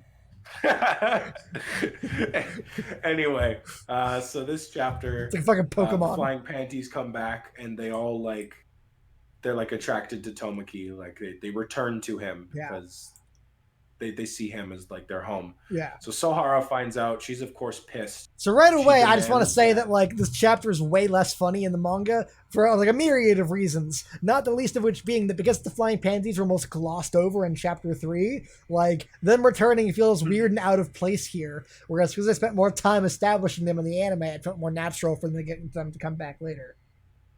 So yeah, there's like this huge like they didn't establish like the bird chirping thing in chapter 3, whereas they did in the anime. So them like acting like birds here is almost like a non sequitur. Yeah. But anyway, yeah. So Sahara, of course, wants him to get rid of him. He says, yeah, but of course he's not going. The very next day. I do love this panel. Like, I'm going to throw all of these panties. No problem. Leave it to me. Like, it just... Oh, when he just puts it on his head? Yeah, funny panel. I like that. Yeah. Anyway. So, yeah, she steals a card the very day when Tomoki tries to hold the panty, it blows up in his face. This right here is probably the funniest image of the early manga that we've covered so far. Like the panties exploding in his face. It's probably like the just flat out funniest joke Shimonosuke's drawn so far. Just the fucking house exploding. And his room is like destroyed. Like it's like like a real fucking bomb went off. I love it. Yeah, so Sohara reveals that she used the card to make it that panties they explode to try and teach him a lesson. And Tomoki and we see that Sohara continues to have no ass. Oh yeah, once again we see she has no ass, which the anime slightly. Yes. Still wasn't superb, but it's better than this. Than nothing.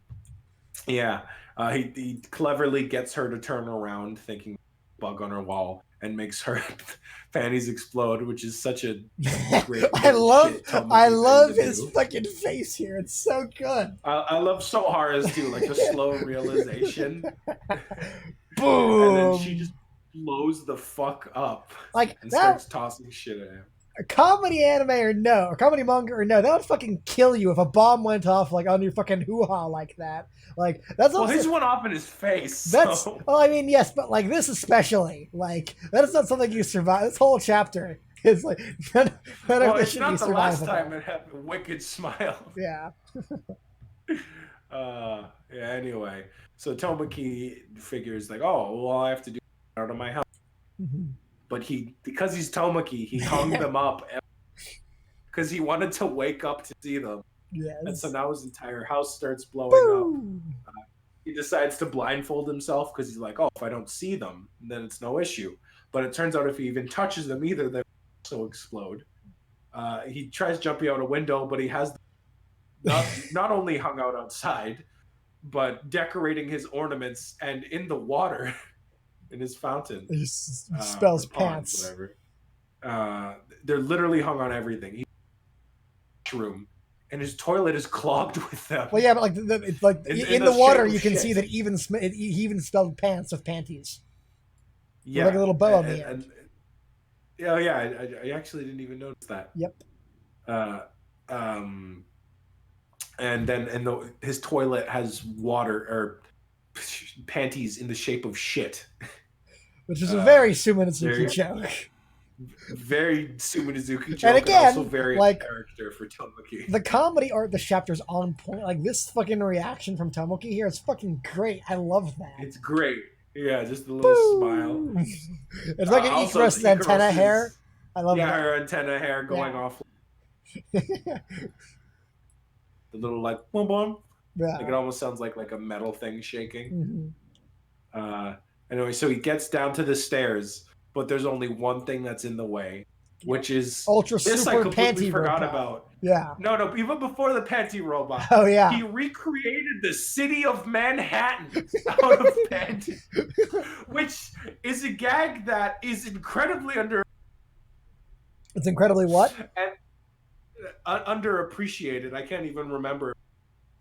Yeah, no, they did not bring that up in the anime. And I feel like this joke would have been funnier if it had a full page spread devoted to it, rather than being like definitely. a But tiny little thing in the bottom corner. yeah, but then we get the ultra super panty robot, which is criminal how much funnier it is in the anime. Yes, Like absolutely. it's still a fun gag here, Yeah. but it's night and day. Like Oh, absolutely. it's hard for me to laugh at it even when I consider. Yeah, because it appears on the one page, and then we don't see it ever again.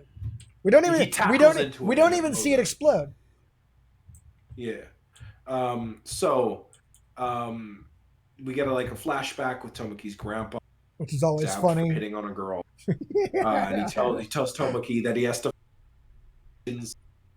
no matter like what the danger is, and that his endurance will carry him through it. So Tomoki just decides to run through. Great fucking face shot, by the way, when Tomoki's like standing all serious in his house, That is really good. Yeah, looking all determined. love it. Then he just fucking runs through, not only getting blown up, but embracing it Yes. and holding them to his face and wearing them.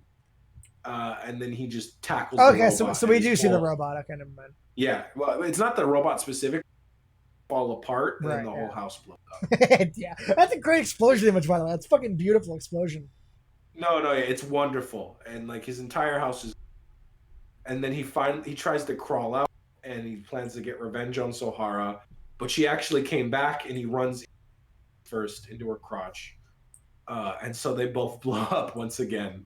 With Ikaros just watching, as now they're both fucking dead, essentially. Yep. The end. So yeah, funny chapter. Way better in the anime. God, the fucking like it's like a movie in the anime where Yeah. movie satire where it captures Sohara, and then he puts on like the Sukata and Mikako come and they give him fucking like soldier gear. Yeah. He puts on bulletproof armor, gets nightshade vests or whatever. Night vision. Yeah. Night vision. And then as he runs in, Sukata's like, "Hey, you know, if anyone but Tomoki went in there, this wouldn't happen, right?" And Mikiko's like, I know that." It's like that's a great Mikiko moment. It makes the scene much funnier. We have the scene where like the fucking panty robot kidnaps Sohara, and Tomoki has to defeat it. And it's like intro in the anime. Ultra super panty robot. You're cutting out doing like all this, that. like a. Oh, sorry. I said like in the anime when it's like a Power Rangers thing. Yeah. Where like it's this big like flash text. It's like hypersonic ultra super mega panty robot. It captures Sohara. It's like running around the house. He like actually fights it. Like he fucking punches it and shit.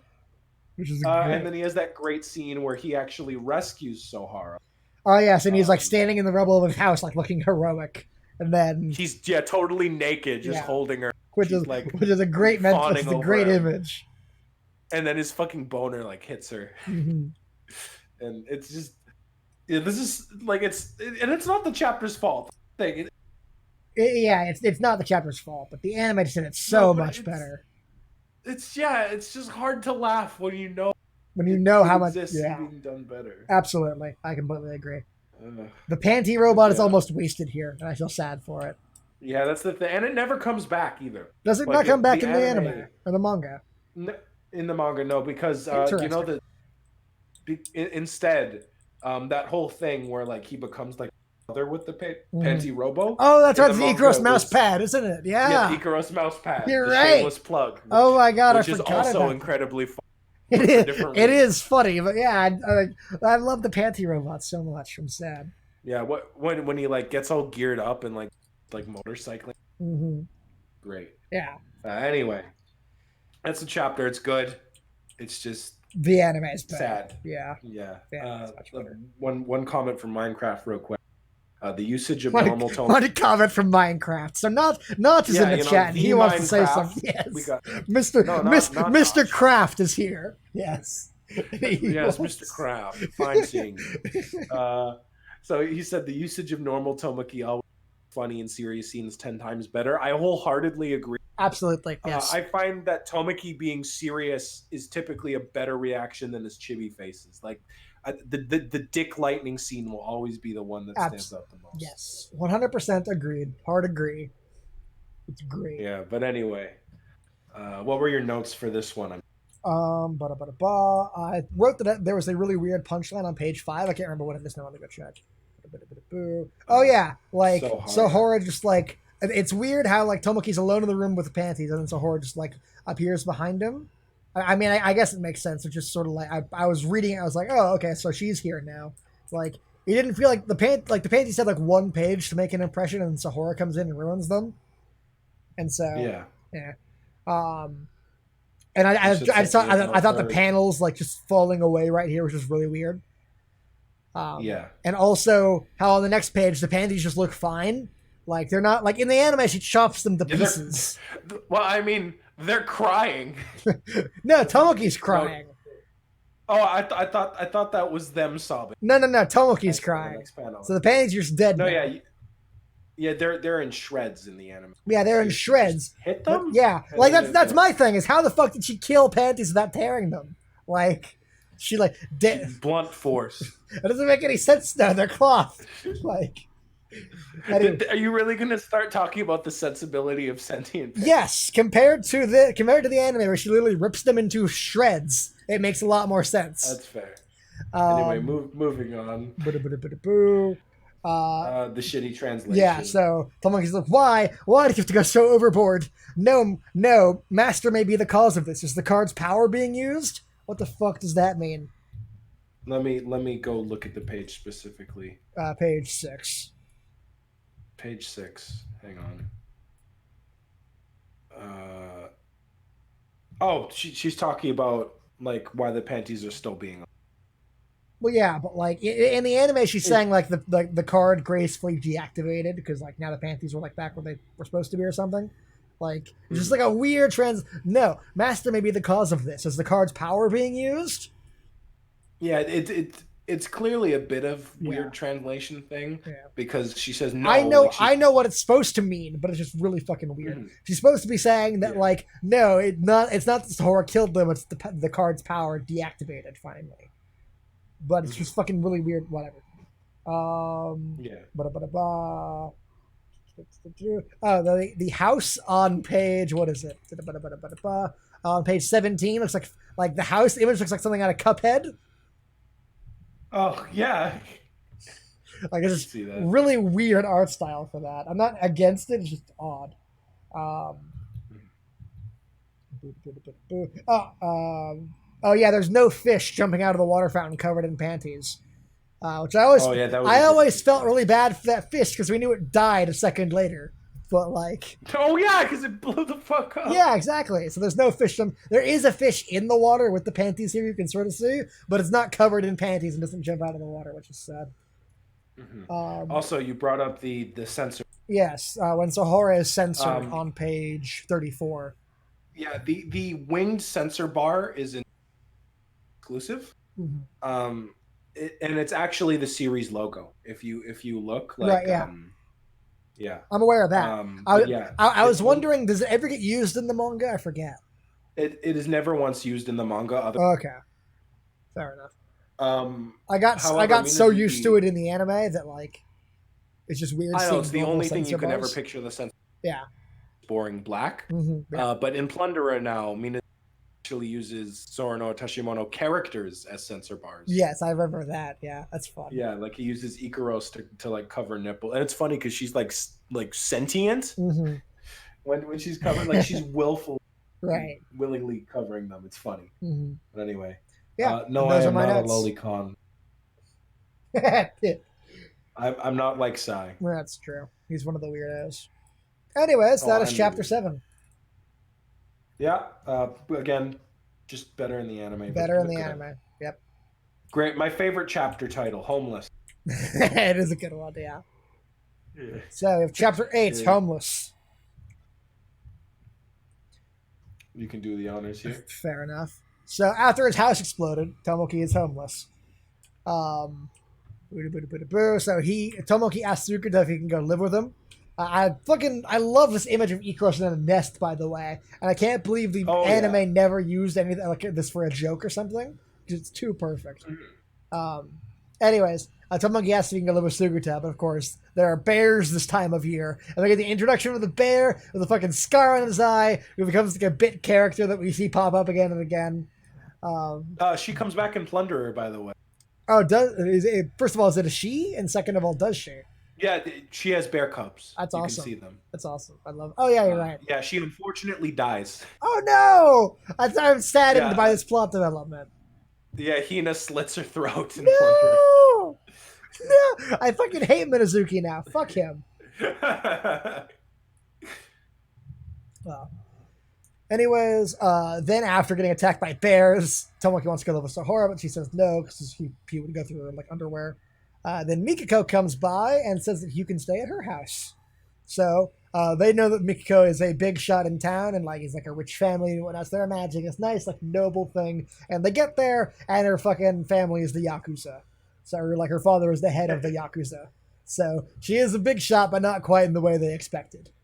So they get there and everyone's like, but don't worry, as long as you don't do anything stupid, you'll be fine. And Ikaros walks over and pets his dad on the head, which is, we'll get to why this is weird in a bit, but I guess we can just talk about it now. The chapter where Ikaros is introduced with her watermelon fetish is 8.5 canonically in like the chapters that we have right now. In the volume. Yeah. But so how it works is that like, oh by the way, thank you, Matthew, Woo! for giving I have a Sai dollar. Yeah. Appreciate it. How it works is that occasionally like extra chapters will be released. Sometimes they're put in show. Sometimes they are simply included in the volume releases. So chapter 8.5 or as it's different on different websites. The chapter where Ikaros's like obsession with watermelons is introduced came out after chapter 4 in Shonen Ace. So it was like the 5th chapter, but since it's just a couple of pages, it was not included. So they put it at the end of volume 2. Which now does not work and breaks continuity, because in chapter 8 has this whole joke about Ikaros like thinking his head looks like a watermelon and petting it. Which doesn't make any sense because we don't know about Ikaros' watermelon obsession yet in this new timeline. Chicken thing too. Oh yeah, at the start of the chapter we can see that Ikaros' like chick has grown into a full-blown chicken here and sitting on her head, which now does not make sense because we haven't even been introduced to the chick in the first place. But yes. Yeah. So it's supposed, but it's not. It's just the volume's fault. Yeah, it's just when things got published, it got moved around, and now it doesn't make any sense, unfortunately. Yeah. That happens a lot. There's a number of extra. Yeah. Yeah, Ikaros likes watermelons. That's why this joke is funny. Oh, I say that. Yeah. I think it's really weird that we have the scene of Ikaros petting the guy on the head and then them reacting to it. And then Ikaros looks at the watermelon, then back at his head, then the exact same thing happens again. I think that is a really, like, I think we should just cut out the entire top half of this page. Like, it should just be this right here. Like, this is all that you need for the joke to work. Like, including the joke again or at the start of the top half doesn't make any sense. I think it's you know, it doesn't work as well in a manga, but like it's seeing it like animated like this funny because it's supposed to be there's no one reacting to it yet, or at least he's not. They are, which kind of takes away from like it would have been funnier if they were just looking straight at him without like the sweat marks and like yeah. If they were just normal and they were looking at her doing that, yeah, just normal. That would have been funny. Yeah. Or if Iko was just standing there in the first image and they were normal, and then she looks at the watermelon at his head, then pets, and I think that fixes the joke. If Ikaros was standing still and they were normal. Yeah, the joke is solid. It's the execution. Yeah, agreed. Yeah. Also, I'm being demanded to answer a question for $1. So, is that a no on the date, XD? I don't know what that means. When is the last part of the love letter coming out? I'm working on the script right now, so when it is done. That's actually part of the reason why we're doing games, because otherwise we would have to recap almost all of the manga in the final one. And as you can see, as you can plainly see, this shit takes a long time, and so I cannot do it in a video. The main thing about SnO that makes it hard to watch, let alone talk about, is that it makes no sense if you haven't read the manga. Yep. Like, it can't even be enjoyed as its own thing separate from it because it relies on you having prior knowledge of the but manga. Yeah. having prior knowledge of the manga makes it terrible to fucking watch. terrible. All you can think about it is how much better the manga is. How better the manga was. Oh my god, I hate it. So you're either confused the whole movie, or you hate it.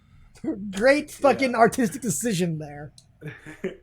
Anyway, moving on. Yeah. Back so Tomoki's scared. Mikiko's father's fine with it. So. I love his little chibi smile, by the way. I do like the leader of the Yakuza being presented with like a chibi smile. It's amusing to me. Yeah. Then they have there's a big party. But there's a bit of Tomoki's famous 2019 shirt. Oh, is that here? Where's that? Yeah, oh, you're right. Right there. Tomoki's famous 2019 shirt. Oh, I didn't know that was in the fucking manga. That's great. Yeah, it was. Well, guys, we got 5 months left? Yeah, we got 5 months left for fucking SNO Symphony to be announced. So here's hoping. I don't know. I don't know if you guys know the. It's sadly not even. But because of just how desperate the SNO fan base was for more content, yes, there was a theory on the internet that Tomoki's 2019 shirt meant that there would be a new season in 2019. Which is the funniest fucking thing I've ever heard in my entire life. that they're all like, oh my god, guys, it's a clue! It's a cryptic clue! It's like Minazuki was telling us all along, and meanwhile there's this the chapter came out in 2008? And no, guys, this was 2007 still, I'm pretty sure. Even back in 2007, Minazuki knew. He set out with the plan to make a really shit anime adaptation and then to fix it in 2019. It's fun. It's a convoluted plan, but Minazuki knows best. What's funny though is that Plunderer, now the trailer for it has came out into, but even then its anime's coming. Yeah. So we're getting no Minazuki shit this year. It's so funny. Also, thank you, Matthew, for throwing science. Yeah, $20. Fuck yeah, I'm gonna order a pizza. I really appreciate your support. Yeah, I really appreciate your support too. Supporting me getting food. Yeah, I'll promise I'll do my get the love letter because I assist him with a lot of the script writing. Yeah. Anyway, moving on with the chapter. There's a bit of foreshadowing where we see all the Yakuza members are very overly respectful with Suguta, and they wonder why. Ties into his backstory a bit. Sohora says that Tomoki was going to have to take a bath, and Suguta's like, oh, well, there are a couple baths in this place, but there's one called the Forbidden Pool. I hope he doesn't wind up there. And, of course, Tomoki winds up there. Mikiko's taking a bath there, and she reveals to him that anyone who comes in here is going to be killed. We have a scene where all the Yakuza are like, there's someone trespassing at the Forbidden Pool! And I love the image of traditional clothing Yakuza with swords and shit sitting in a computer, a room full of computers and monitors and technology. That's just it's I don't know. It's fucking. Imagine if there was a fucking Shakespeare play and there's a scene where Romeo and Juliet were sitting in the fucking it's sitting in this room, just the clash of the time period and modern technology is funny to me. Yeah. Anyway, so all the Yakuza come after him with swords and shit. He runs away, and Mikiko's father's like, I apologize, but kill him now! He disrespected our traditions. So there's a rule. So originally, Sarami, I forget the exact backstory, but basically there was I'll just read it. Legends have it that one of the ancestors of the Satsukatane clan was beautiful as an angel, and this was the very place they washed themselves. After the angel died, because they allowed guests to use the pool of angels and paid a price for doing so. Earthquakes, famine, tornadoes. After all these were over, we cut off the guest's ponytail as a warning to all.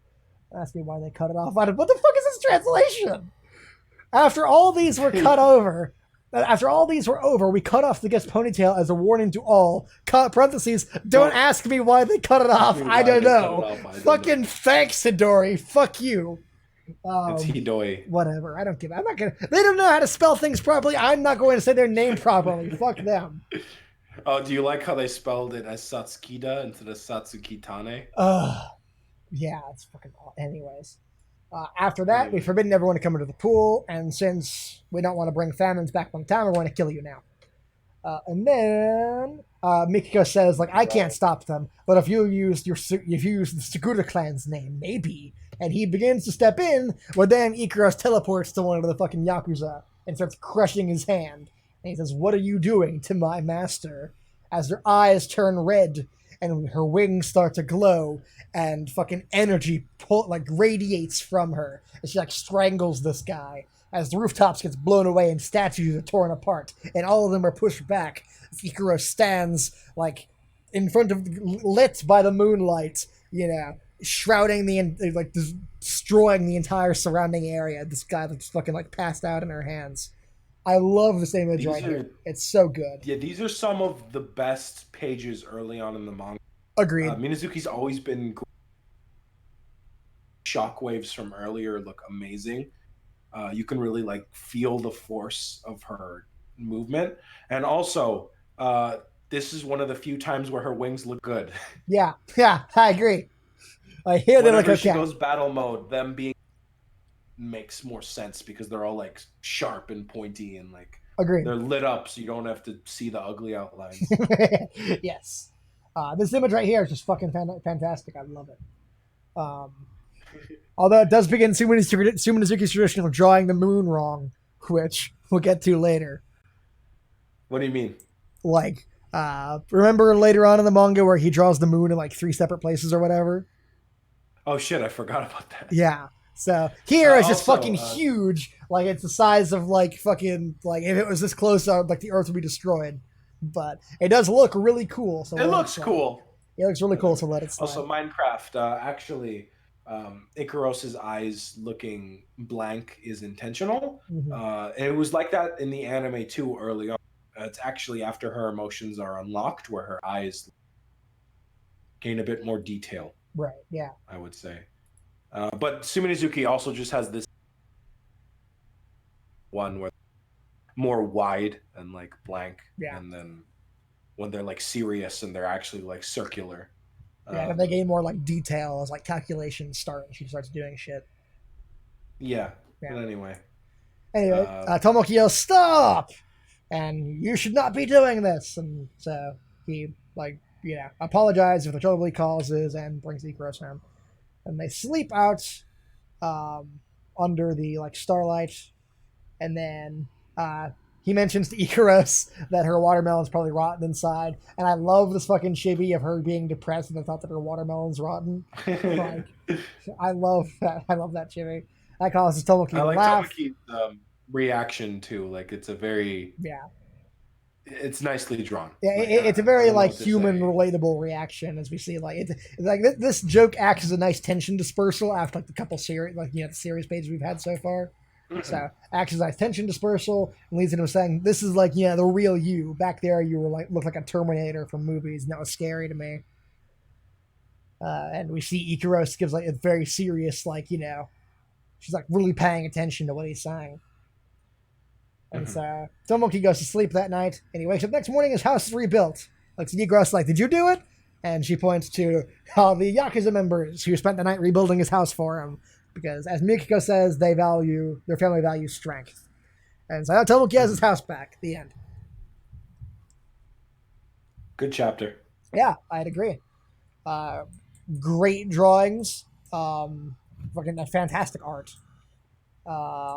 Great further establishment of Mikiko as a character.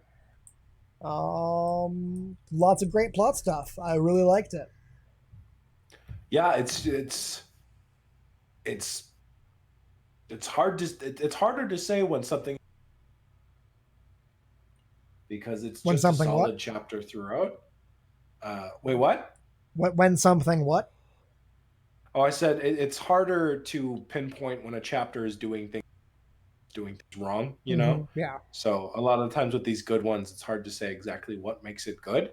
But it's just very tonally consistent with the series in the sense that it's a great mix of like serious stuff and comedy. It's still continuing to deepen the lore on not just like Sugata, but also Mikako's family, which kind of comes back later, but also not really. Mm-hmm. Um, um, yeah, and then of course the seeing Ikaros actually like show her potential for battle for the first time is a big deal, Yeah, and it was absolutely. awesome. I love that. Uh, mhm.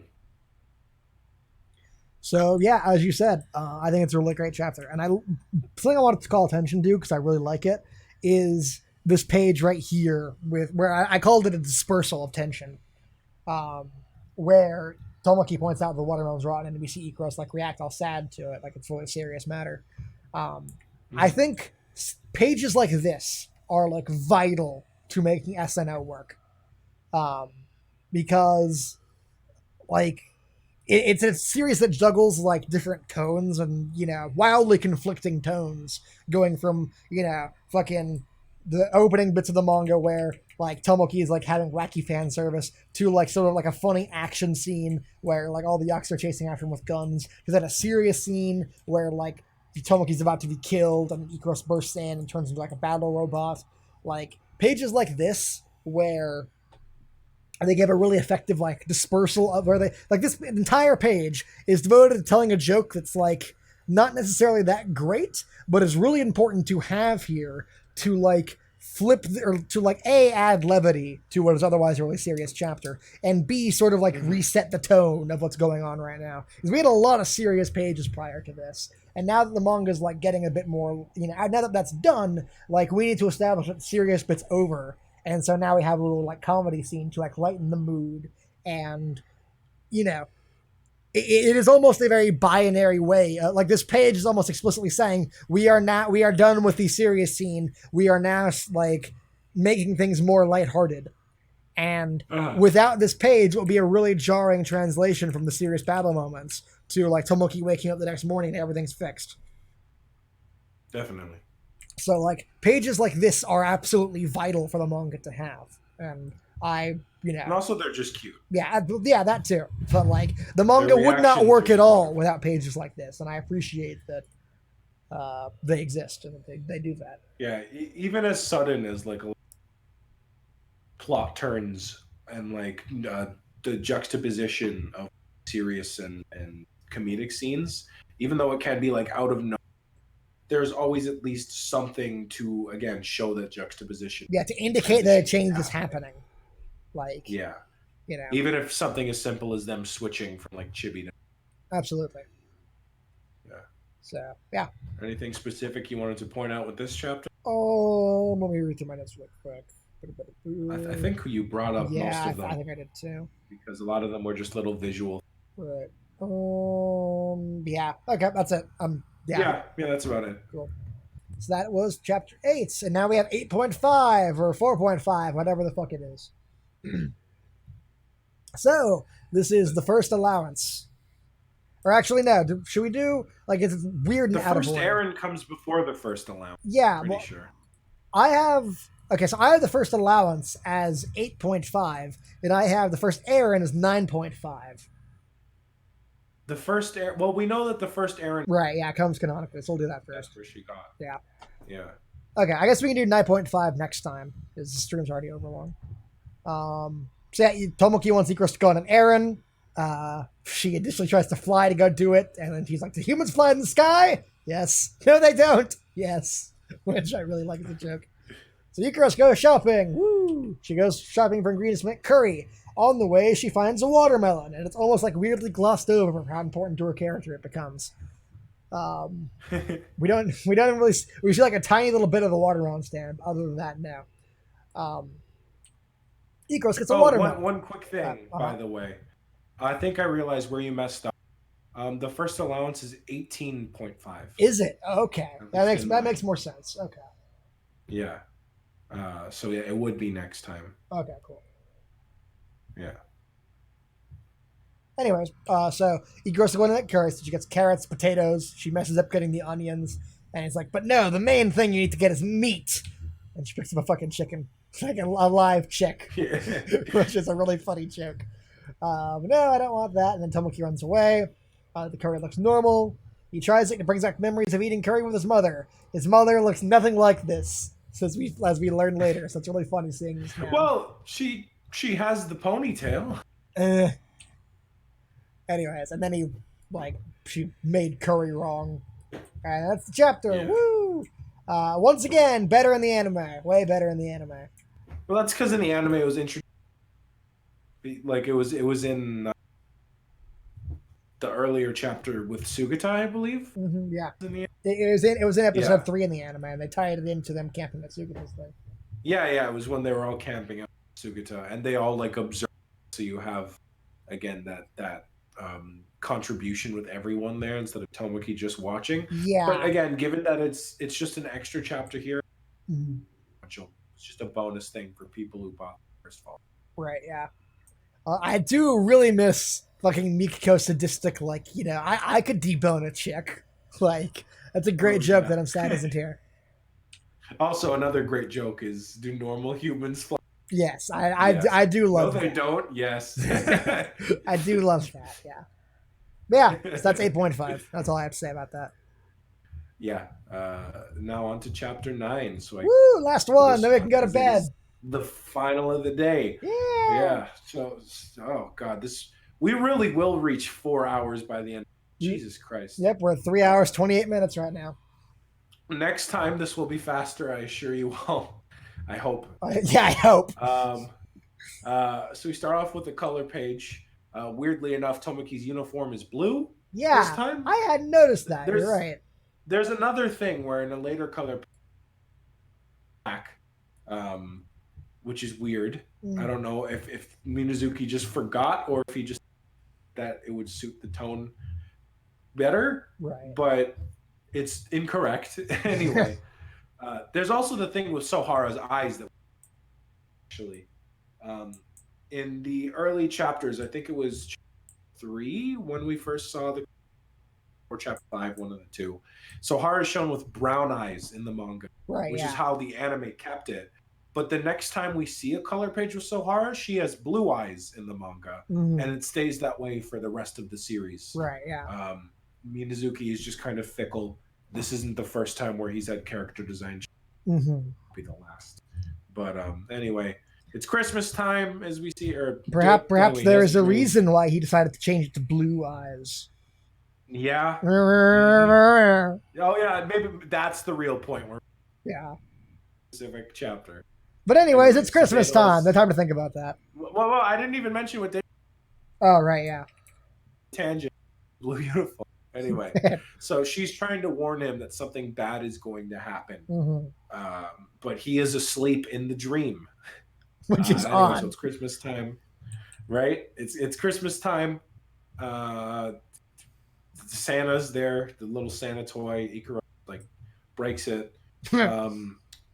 Sohara tries to invite Tomoki, but it's established that Tomoki doesn't really like Christmas, and no one. Well, Sohara knows what he does, and he doesn't want to explain himself.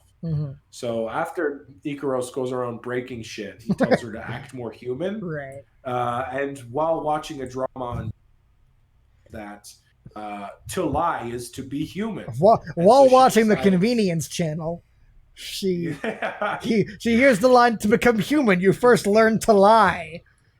Yeah. So she decides to practice. Yeah, she decides to practice. So to Sohara, she says that she hates Sohara. She says that she's not cute, no matter what angle she sees her from, and that she is a very cold and violent person. But she ends it off with saying, "By the way, skinny," which is a great joke. Yes. Because Sohara's taken aback, why are you complimenting me? Yeah. So she leaves. Well, I love, in conclusion, all the above reasons mean one thing. I really hate you. And then I love, well then, sorry to intrude, and then she flies away. Yeah. I love that at the end of her, insulting her, she's she now gives a very traditional, polite greeting, or a polite departure. Sorry to intrude, and then flies, bows and flies away. And when she flies off, she's all, proud of her. Yeah. And fucking, I did it. Sohara's freaking out.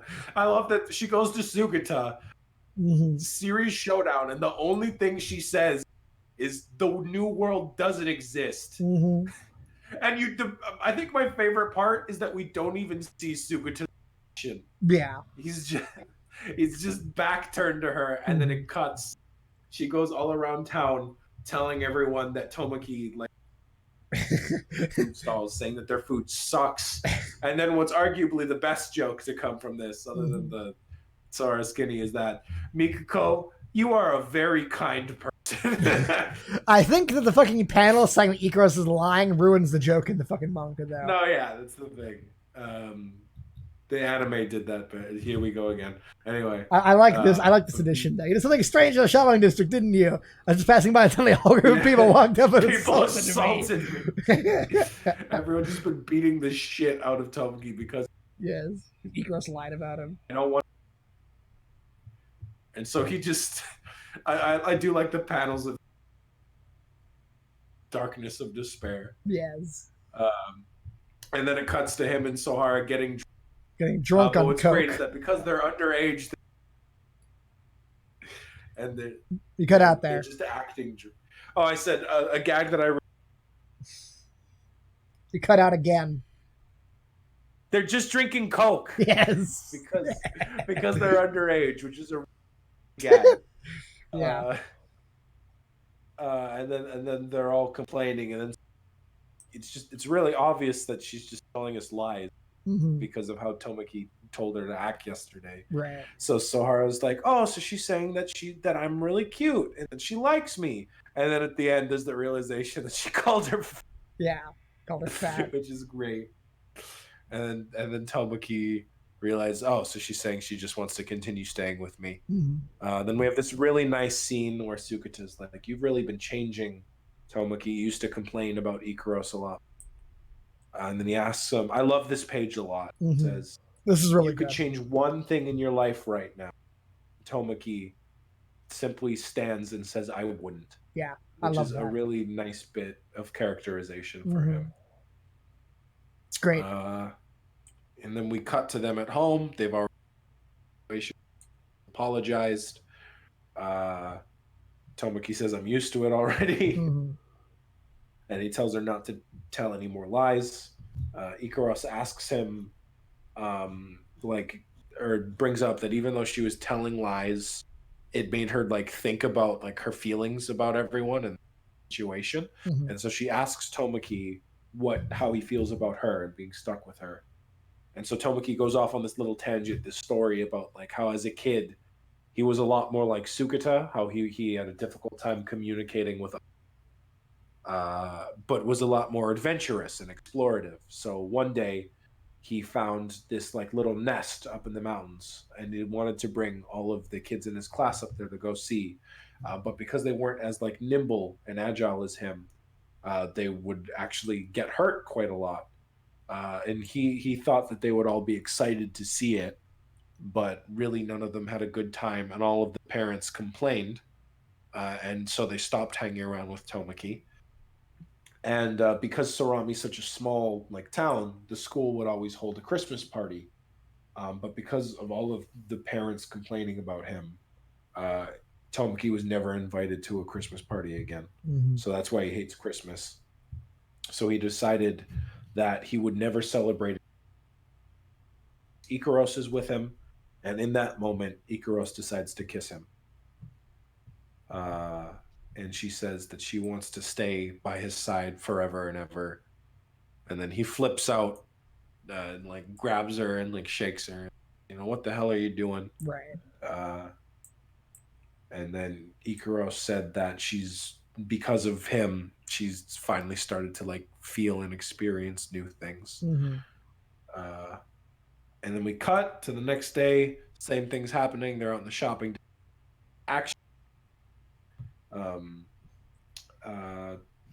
So Sohara invites Tomoki over to her house to eat cake with her mom, but Tomoki's actually prepared to celebrate Christmas, and he's with Ikaros. So Sugata and Sohara just invite themselves.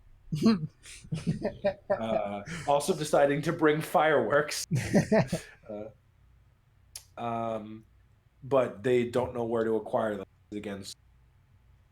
And then And I'm Ikaros, guessing they being wouldn't let. weirdly helpful and like knowledgeable, Yeah, says I could go fly and yeah. buy So some of the next town. yeah, so she decides to go to the next town, but she has to land a distance away to see her flying. Even though, again, everyone in No one, Sarami yeah. doesn't seem to give a shit.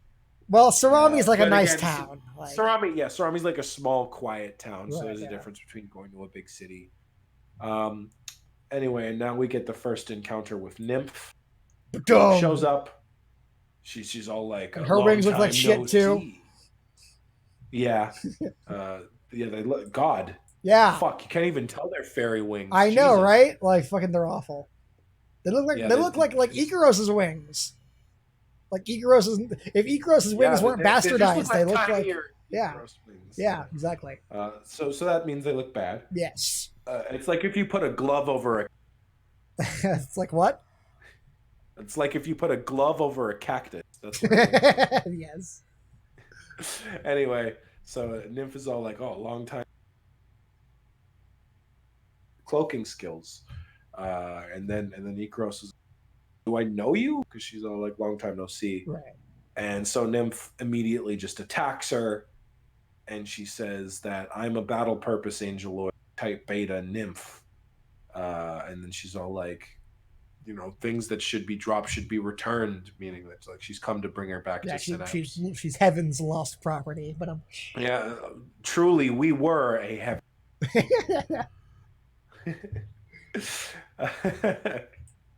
and that's the heaven's last lost property were the friends we made, which is true in this case. the real Synapse for the friends we made along the way. The new world where the friends. Anyway, so that's the end of not only two. Your thoughts? I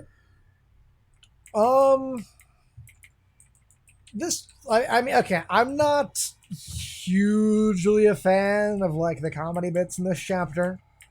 I liked them. They were okay. I like it better in the anime. When it's like a where there's like other things going on in the same chapter or the same episode.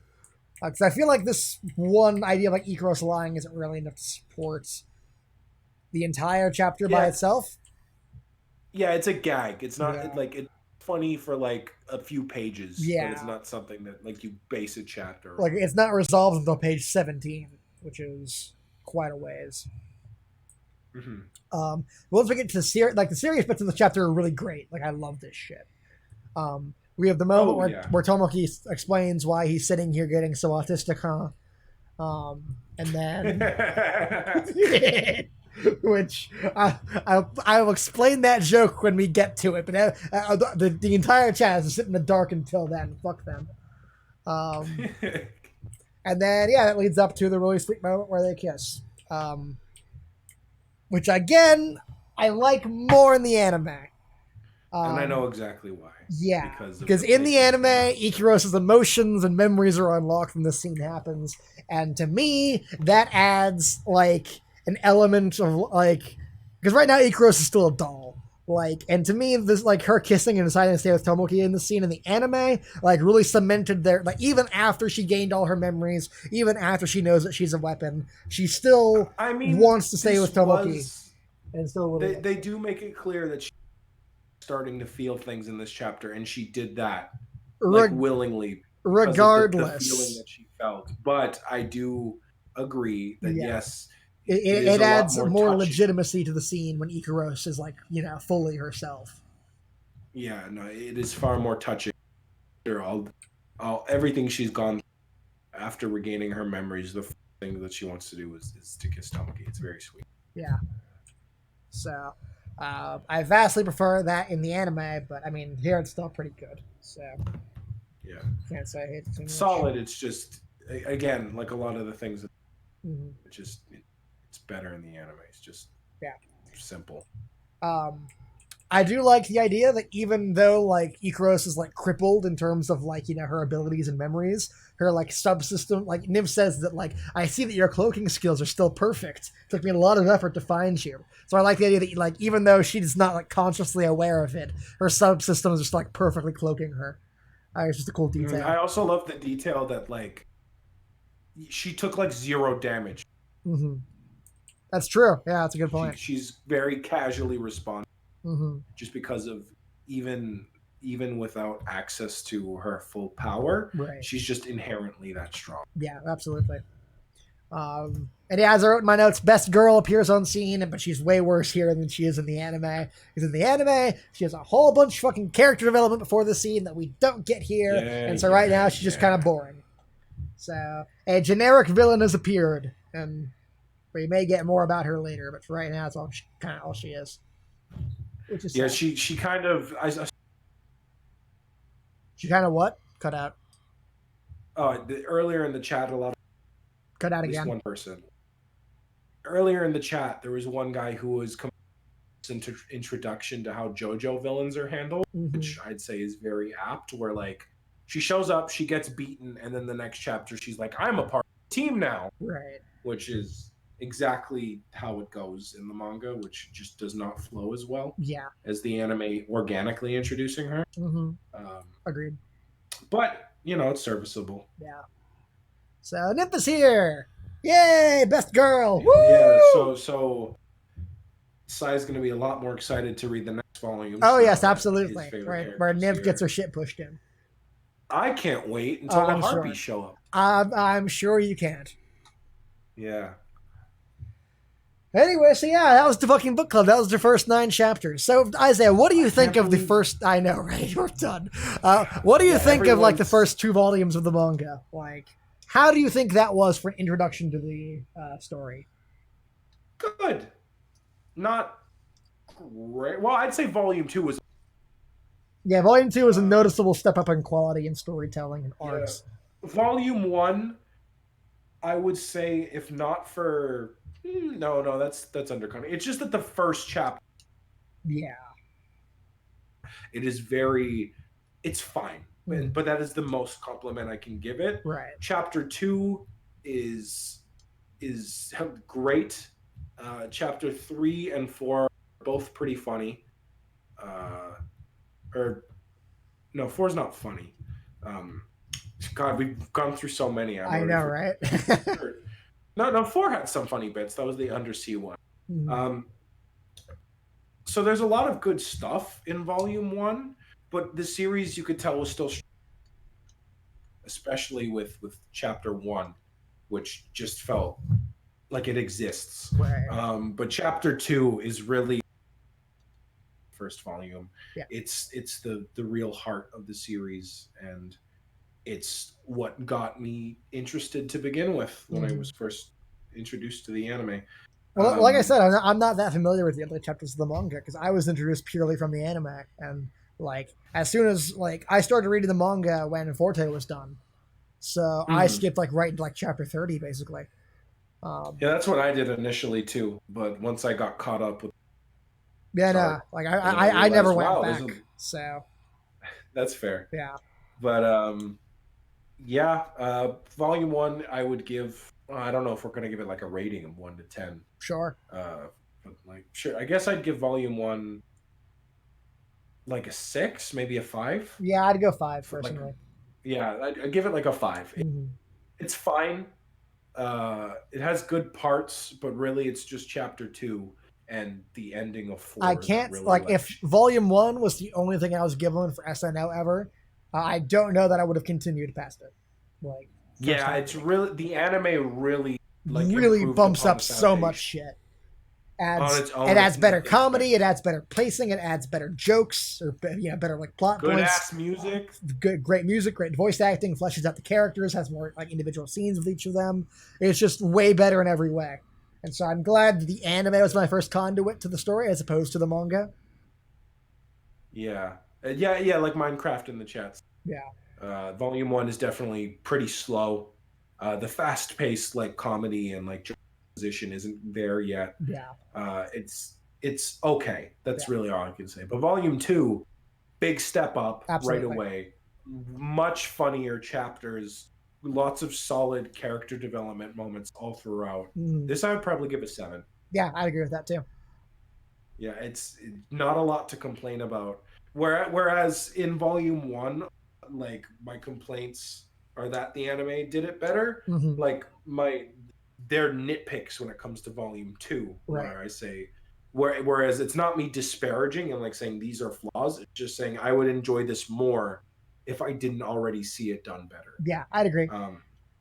But it's still very good. It's a great time, and it's this great setup for the volumes to come because it really starts to pick up Mhm. between volumes like 4 and 6 are where the manga really starts to hit its stride, I'd say. Agreed.